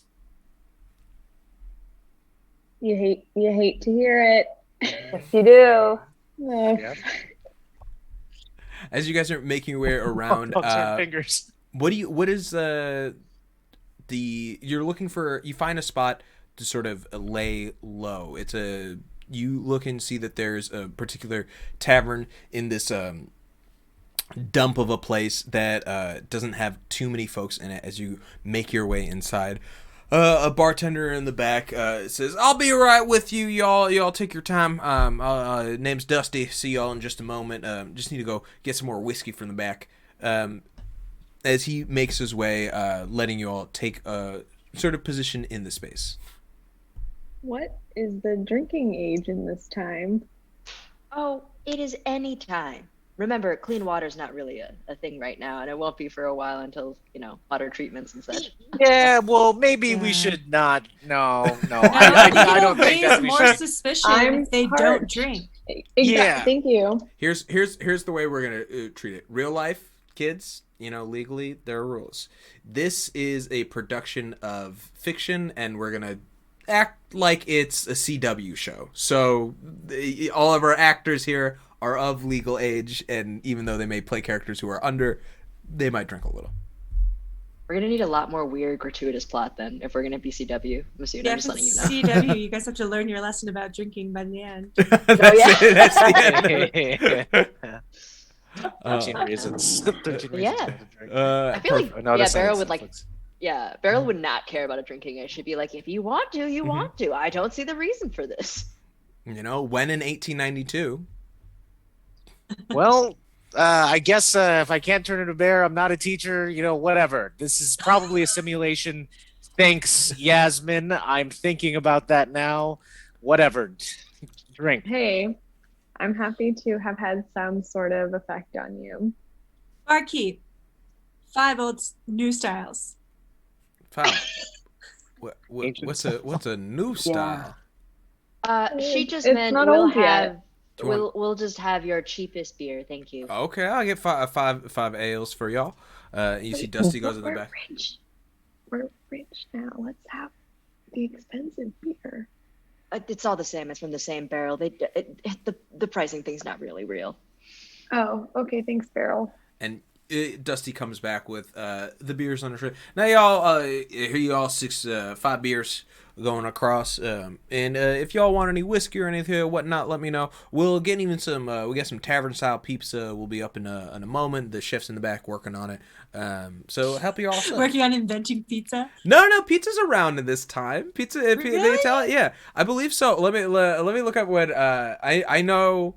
Yeah, it was tavern style pizza. It was tavern. So at this point, it's in this time in Chicago, it wasn't being served like deep dish, and the way that like pizza was actually be served is at the tavern, like thin cut slice, because it would keep folks drinking. Like if you had something there to like eat while you're going, you would really just keep making money on the beer. So they've got a little tavern in the back. I'm really curious about it. About like when did tavern style the origins of Deep dish was not invented until 1943. It seems like so. 1943. Thank And goodness. tavern There's style one was good definitely thing about before being that. Back in this time. Yeah, I think I listened to a podcast about this. I think that's the reason why I know this. Mhm. But I do like the little triangle piece that comes out of the tavern Yeah. styles from the way they cut it. Okay, Oh. so here's the thing. I'm going to retract this. Tavern style did not exist until post World War II. So we're gonna have to do a little retro. Yeah, the shift's got some real good gumbo putting up. You guys want to help Gumbo? yourselves? Some I'll good- let Gumbo say Gumbo it. in It's Chicago? not impossible. Gumbo, I mean, it's not impossible. we're After the Civil War, there Mhm. was like a big mass exodus of like people from the South moving up, so it's not impossible. And in Streeterville, you don't really need much in terms of deeds or lands. You just George Streeter's real saint. He'll just let you all buy a piece if you got enough. You don't need to worry about having Union citizenship or whether or not all your land was burnt up in the move and what your history used to be before you got here.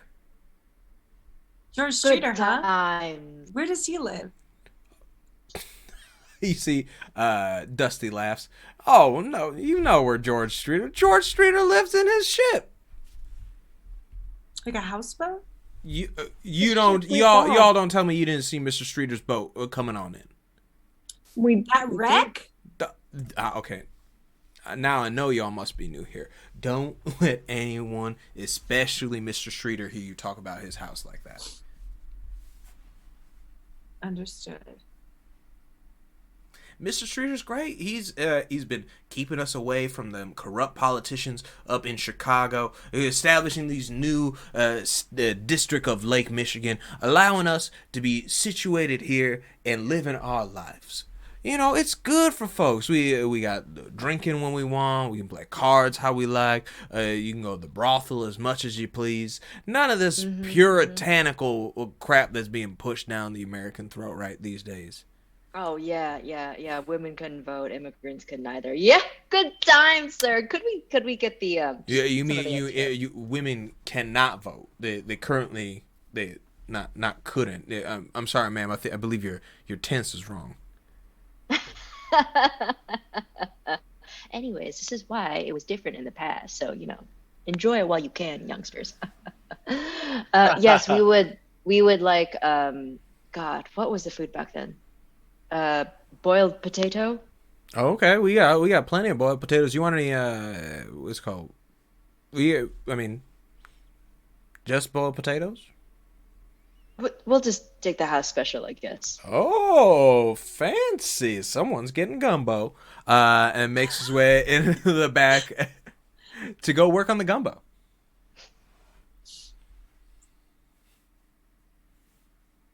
Well, Beryl, does this count as brunch? Mhm. We're drinking, we're eating. It's not. Did you know this was going to happen? No, absolutely not. And if I had picked a time, it would not have been 1892. It would have been 1920s Paris. But this is some kind of temporal magic. According to Glizzy, this may be some kind of Jeff Choi computer program game that we're all in right now. That's So- relation. No way. He's not Yeah. that talented. Yes. Yeah, no. So There's no way No, he's that. I had a little premonition. I think it is temporal magic. that was my guess. I didn't want to assume. But we should enjoy brunch because that is what people on vacation do. This is vacation for you? Oh, I am. Yeah, when being was your forced last on vacation, Beryl? How dare you? I've never taken a vacation a day in my life. Wait. So why are you on vacation now?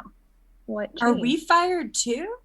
What Yeah, changed? are we I'm on not fired. vacation? I'm not fired. I am. You're no not one's, fired. No one's fired. But But you don't want to be on vacation, but they're making you take vacation. That sounds like a firing. Hezekiah said that I have a 10-day mandatory vacation. I Ooh. can't even be in the agency right now. I have never been treated like this. Also, do any of you have a guest room?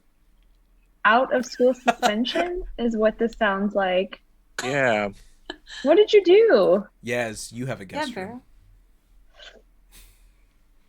Beryl. You're the. I think you're the only Guest one room? who one doesn't pay for rent and has a place that's nice enough to have a spare guest room.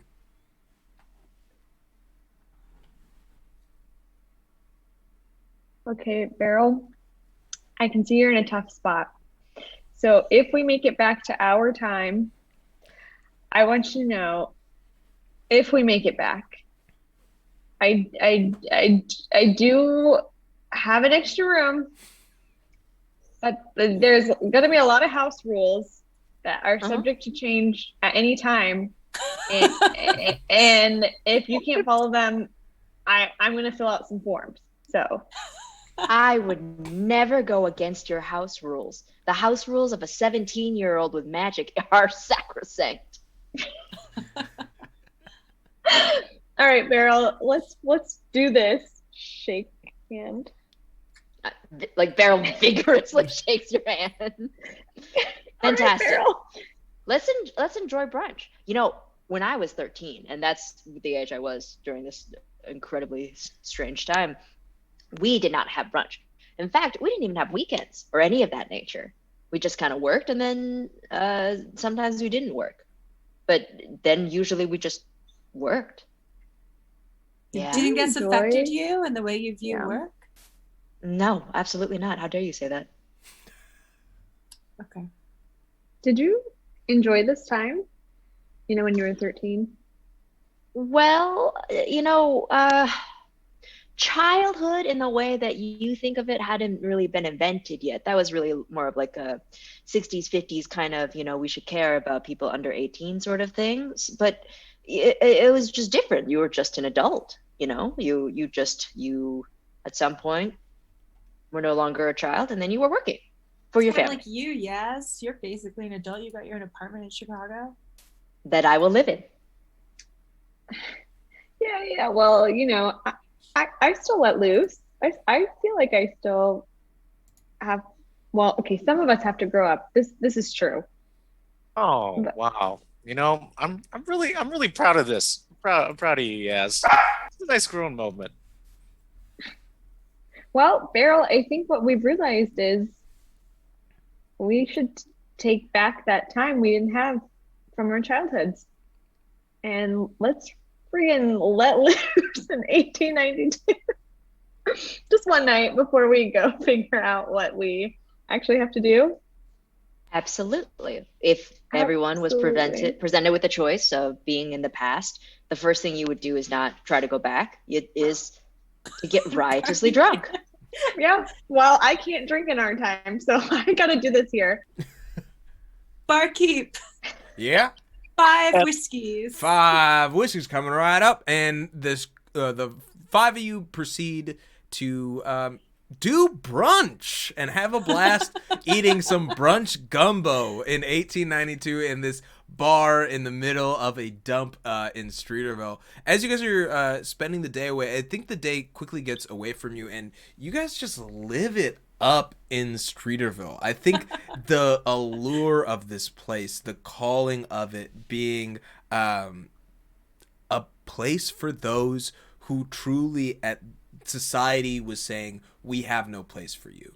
The vaudeville acts that would come into town, or the performers would set up their shop, they would all be here in Streeterville. So with that in mind, what are some of the highlights that you guys have from your drunken tour across this space? What do you think are some of the antics and shenanigans you guys get up to? I'd like to get into one of those old style boxing matches. Oh yeah, absolutely, absolutely. As you pull up, you make your way into the outside. In Streeterville, they don't do it in a back alley. They have a square for it. And as you're walking around, you see them being like, "Yeah, Jeff, give him a go, 1, 2. Come on, Mark, hit him with the 3, 4." And you see these gentlemen say, "Hop, hop, yes, right ho, make your way." Ooh, good on you. Good hit, good strike. Strike him, hit him. As they say, back and forth. I don't know why if it's pre-1900s, I imagine everyone talks in that accent. They're like, good day, yes. As these gentlemen attempt to box, their cuffs rolled up across their arms ever so to show their forearm strength as they get into it. Gliz, you find a place where you want to try your hand at it. Mm-hmm. Go ahead, get in there and kick some ass. Try my hand. Yeah, I'm gonna kick some ass. You know, I'm not in my bear form, but you know what? Let's. I could wrestle. But all right. Let's see here. It's a failure. Damn. Mark experience. As you Wait, could I help out? yeah, absolutely. It's if you help out, it becomes a mixed success. Okay. Oh, it's an advanced success on the help out. Hell yeah. That's when you get +2. It bumps it up to a 7. Heck yes. So it's a mixed success in this. You guys both do damage to one another in this sort of scrap. As you're getting this, what does it look like for Beryl to help out? As you watch Gliz at first get in this and start to get his butt kicked a little bit. Maybe expecting to lean on some of those bear instincts or speed and realizing in his human form not having it. I pull Glizzy from like the ring basically, and I'm like, "You got this, okay? Your honor depends on this." I slap him around a little bit. I throw some whiskey at his face. "You got this. Remember, they are a cub, but you're a bear." Like I throw him back in the ring. Gliz, after the first round bell, you get this speech. Can I as I'm punching him, I push him towards Beryl, and Beryl hits him a little bit. Hell yeah. It's like a subtle sort of knockback in. Well, that's the total vibe of this place, because like the circle, if you get too close to one side, the crowd will just sort of push you back in it. Yeah. It's very easy to see him get striked and not notice it, and for you to, as he pops up, meet your fist as he gets pushed forward, and they sort of assist on it as his chin clocks on it, knocking him out. You won this fight, but you don't look really like it, right? Like this guy housed you on the first round. As you're taken aside, sort of other space, out of the group. What do other people do in Streeterville? You can go gamble. You can go play cards. You can. There are a lot of things for enjoyment available to you. What do you all choose to engage in? We've got Gliz getting into a boxing match, Beryl having their back. Dolly stumbles into a room, and it's like the dressing room of a vaudeville act, and it's nobody's in there. It's just full of the mannequins, or not the mannequins, the dummies. Yeah. The dolls that they would use for ventriloquism. But Dolly is a little drunk, and she kind of thinks they're people. Hi. How are you? Wait, I'm okay. How are you? You see someone pop up. I'm great. Just messing with you. Sorry. This is Rudy. We sometimes do bits together. Oh, wait, I could do that. Say something. Hello. That's pretty good. That's not bad. It's pretty good. Say something else. We go on in 10 minutes. Spot on. That's. I don't know if you heard anything I said, but you made it seem like you said it.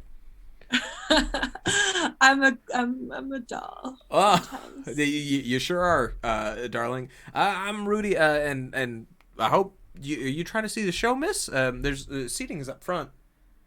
Yeah, that'd be great. Okay. Where are your friends?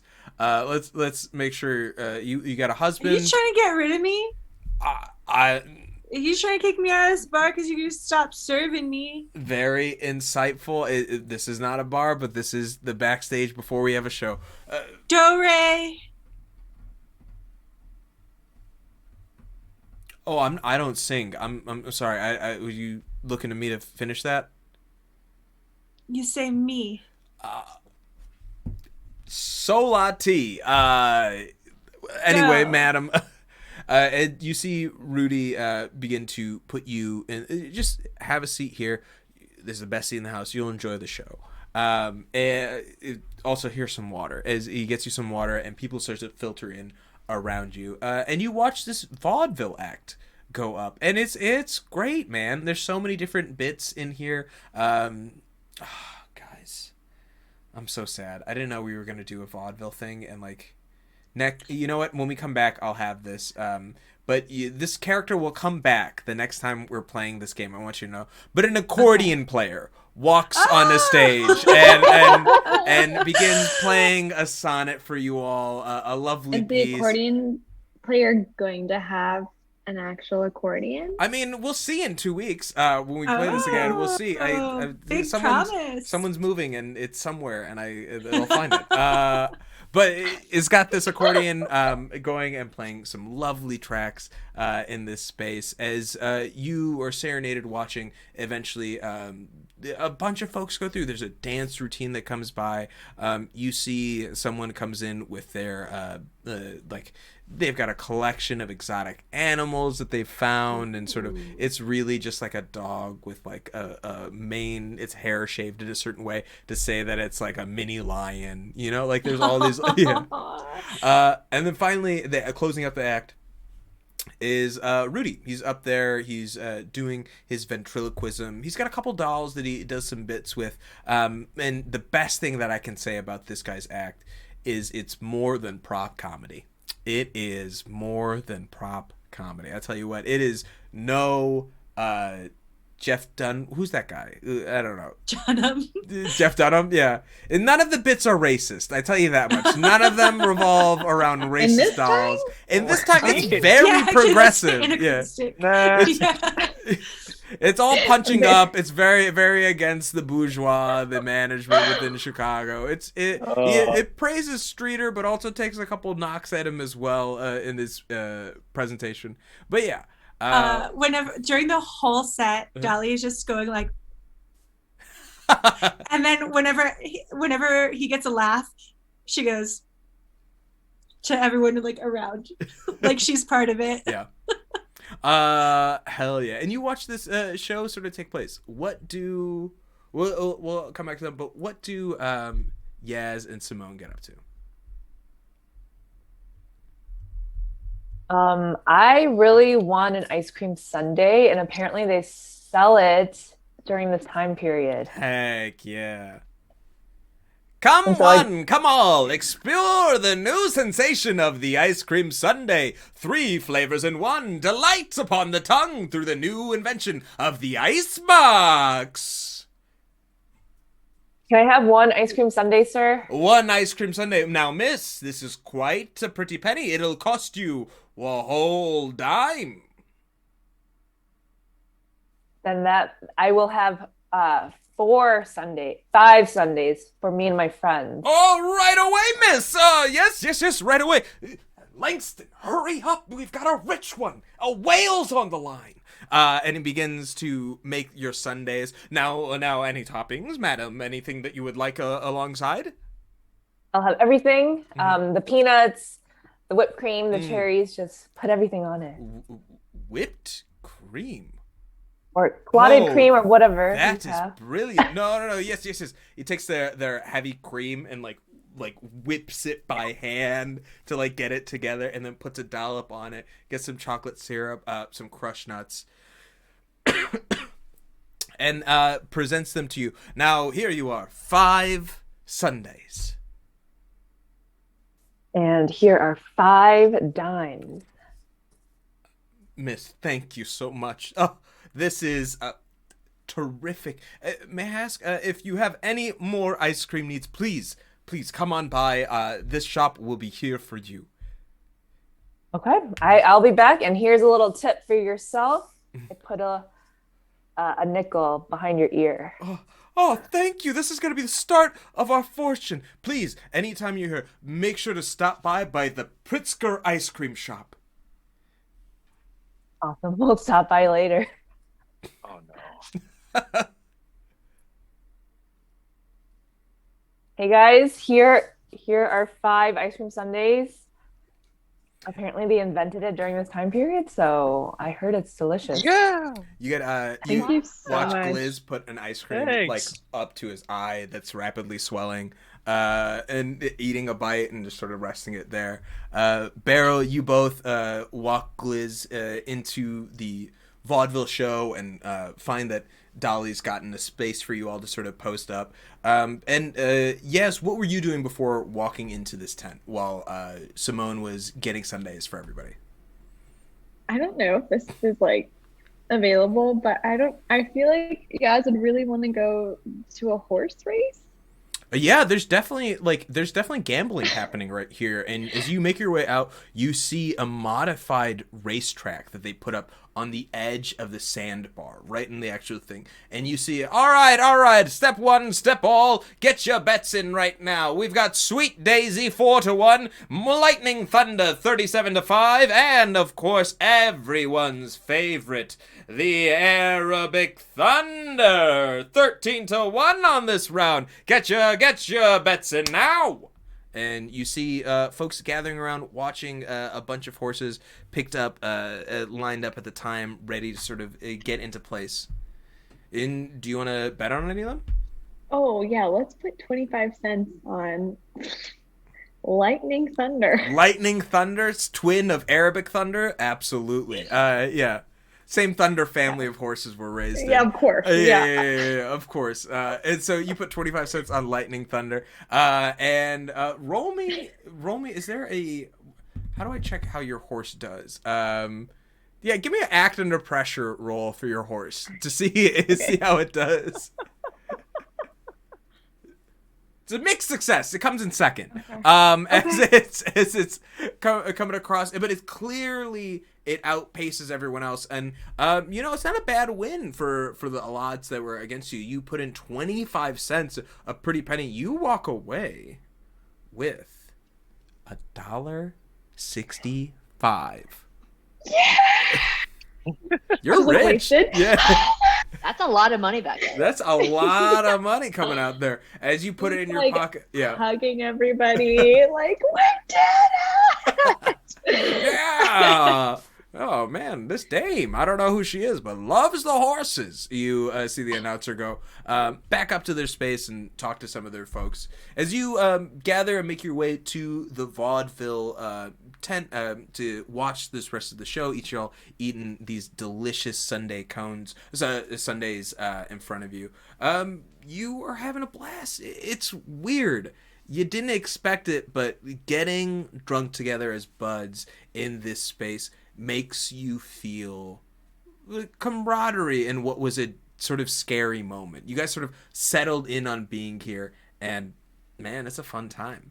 As you are enjoying your evening, we're going to pull out away from the space, and we see the group of y'all enjoying and having a good time. As we watch and see from the outside, this camera pull out further and further back, and above, we move through some clouds, and we see, looking down, a half circle dome of fog seems to swirl and collect itself on this pocket of Chicago, growing ever so slightly. Above, you see a ghost, floating, ethereal presence standing on the edge of a building, standing next to an individual with a familiar with cape, moths buzzing around them, looking and saying, "Enjoy your time. It is yours till the end. Just stay entertaining, George." And you see the ghost looks at the Mothman and says, "It's what I do best." Loads up a double-barrel shotgun on their shoulder, jumps off the edge of the building, and begins to nosedive as a ghost directly into the bubble. And that is where we're going to leave off for this episode. Let's go around and do outros real fast. Everyone say who they... Well, you're not even that fast. We got some time. Tell folks about who you are, what you got going on in your lives, where folks can find you on the internet, and what's a piece of media you've been consuming recently that's keeping you up at night. You know, what's on the docket. And let's go in... Let's take a classic. Let's go in the order that we usually go, kicking off with Shu. Hi everyone, my name is Shu, and you can find me on Twitter and Instagram at Hello There Shu. You can kind of find me everywhere at Hello There Shu. X is an X-ray, U is an U-turn. Chinese people are tricky like that. You can find me Wednesday nights playing with These Fools, and then on Mondays I play Kids on Bikes. It is the finale for Epilogue this coming Monday, so it is going to be really exciting to see what the Turnip Squad is going to be up to then. Other than that, you can find me kind of floating around doing comedy stuff. I'm a managing editor of the Belladonnas, a comedy publication. So if you are a comedy writer, feel free to submit to us if you're from a marginalized identity. I think that's all I got. Yeah. Back to you, Masood. Awesome. Let's throw it to Harrison. Hi, everybody. I'm Harrison again. I played Glizzy. You could catch me on Twitter at Harrison_happen or on Instagram at Harrison is happening, and on PSN at Monkey Mud. Piece of media is what I'm consuming. Apex, new season. Stopping, baby. Season 9, Valkyrie, incredibly overpowered. The Bozic bow, it's also overpowered. They nerfed the Spitfire, not really. Please, let's get to Diamond. Let's squad up.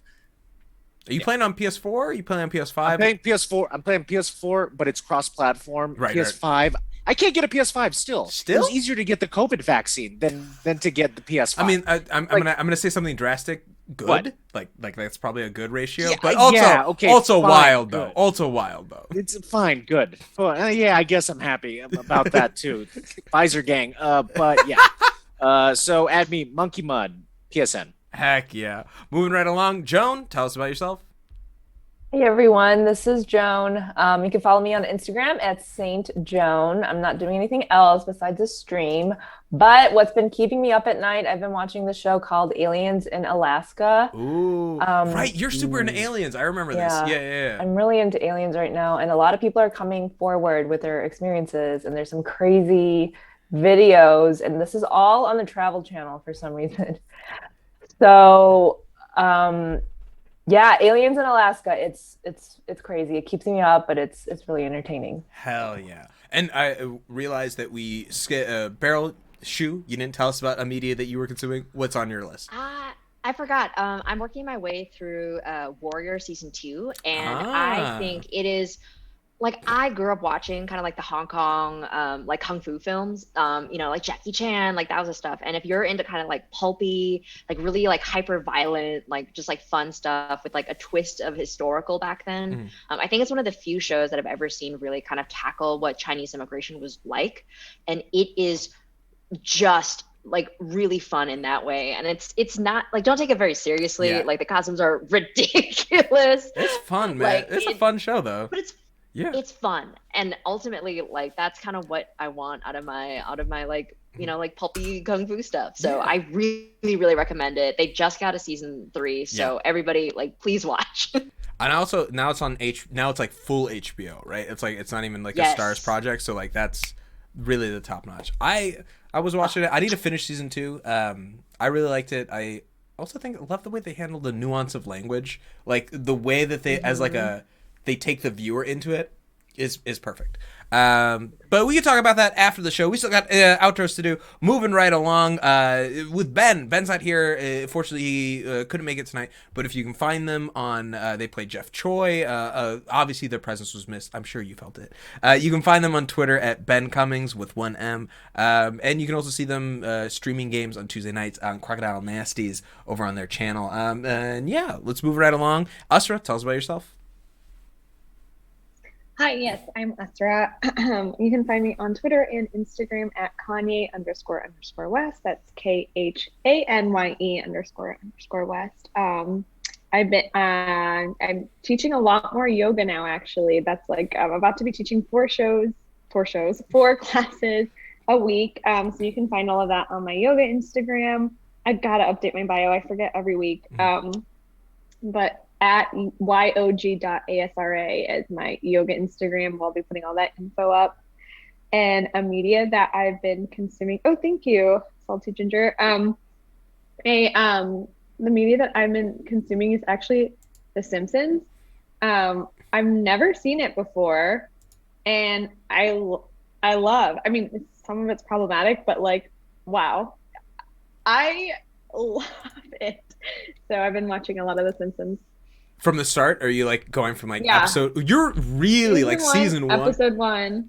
I'm in season 7 now, and it just keeps getting better. Like, I think I had to watch an episode from season 3 first to like be like, okay, okay, I'll give it a try. And then I just feel like starting from season one, it just my love for it just grows. Yeah. Yeah. Hell yeah. I have spent time with, I remember owning season 14 on DVD, and I Yeah. really like that one. But I don't, some people are really like good memories of Simpsons, and it feels like too expansive for me to recall everything about it. Yeah, Mhm. I've heard a lot of discourse about this, but I've heard like 7, 8, 9, 10 are like the best, Oh, and then okay. after like 12 you don't really need to. But that's good to hear that 14 is really good. I mean, to be Maybe. fair, I was like in high school when had that DVD, so Oh. my taste may have changed. It might suck now, but have a blast. Moving knows? right along, Erica. Yeah, tell us about yourself and what you're consuming and your character and where we can find you online. Yeah, my name is Erica. I've been playing Dolly. You can find me on Instagram at Bebica_says. And I haven't been consuming that much media lately, but I did try to watch a true crime documentary recently, and it did keep me up at night, and I had to turn it off. It was horrifying. I do not recommend Ooh. it. It showed like, What was the I don't even, documentary? it's called the Poughkeepsie tapes, and it was about a serial killer in Poughkeepsie who like filmed a lot of stuff, and Oh, they show you the real no. footage. It's horrifying. No. Yeah, do not watch it. Yeah. I like that is Yeah. that is the worst answer to this question, and I appreciate that. Thank you. I slept with the lights on. Well, no, I didn't even sleep, but anyway. You can sleep with the lights on if that makes you feel safer. Yeah. I'm Masood. I've been your GM. I do this wonderful show with these amazing people. Why they come back every week, I don't know, but they do. And you guys should come and hang out with us next week when we'll be back again with another episode of Monster of the Week. You can catch me on Tuesday nights playing with my wonderful friends over on Indoor Recess. We do Generation F. It's a homebrew 5th edition Dungeons and Dragons campaign over on the Dungeons and Dragons Twitch channel. And I play the worst PC you've ever met, and I promise you have to meet him to believe it. And then, I'm off on Sundays until the 16th when I'll be back GMing season 10 of Rivals of Waterdeep. Very exciting about that. But, hey, folks, so you are aware of it. Next Wednesday, we will not be playing Monster of the Week. We're going to be here, the folks from Stir Friday Night. We're going to be back. We're going to be playing Monstrosity. It's a game that's going to be launching on Roll20. It's basically Pictionary, but you're drawing monsters. It's a whole blast, and we're going to have a lot of fun doing it. So come hang out with us next week on this channel at the same time. We'll be playing some Monstrosity before we get back to Monster of the Week afterwards. Enjoy yourselves. Be well. If the weather is nice around you, get some sun, because vitamin D makes a big difference in your life. This has been Monster of the Week. Thanks for hanging out. Bye-bye, y'all.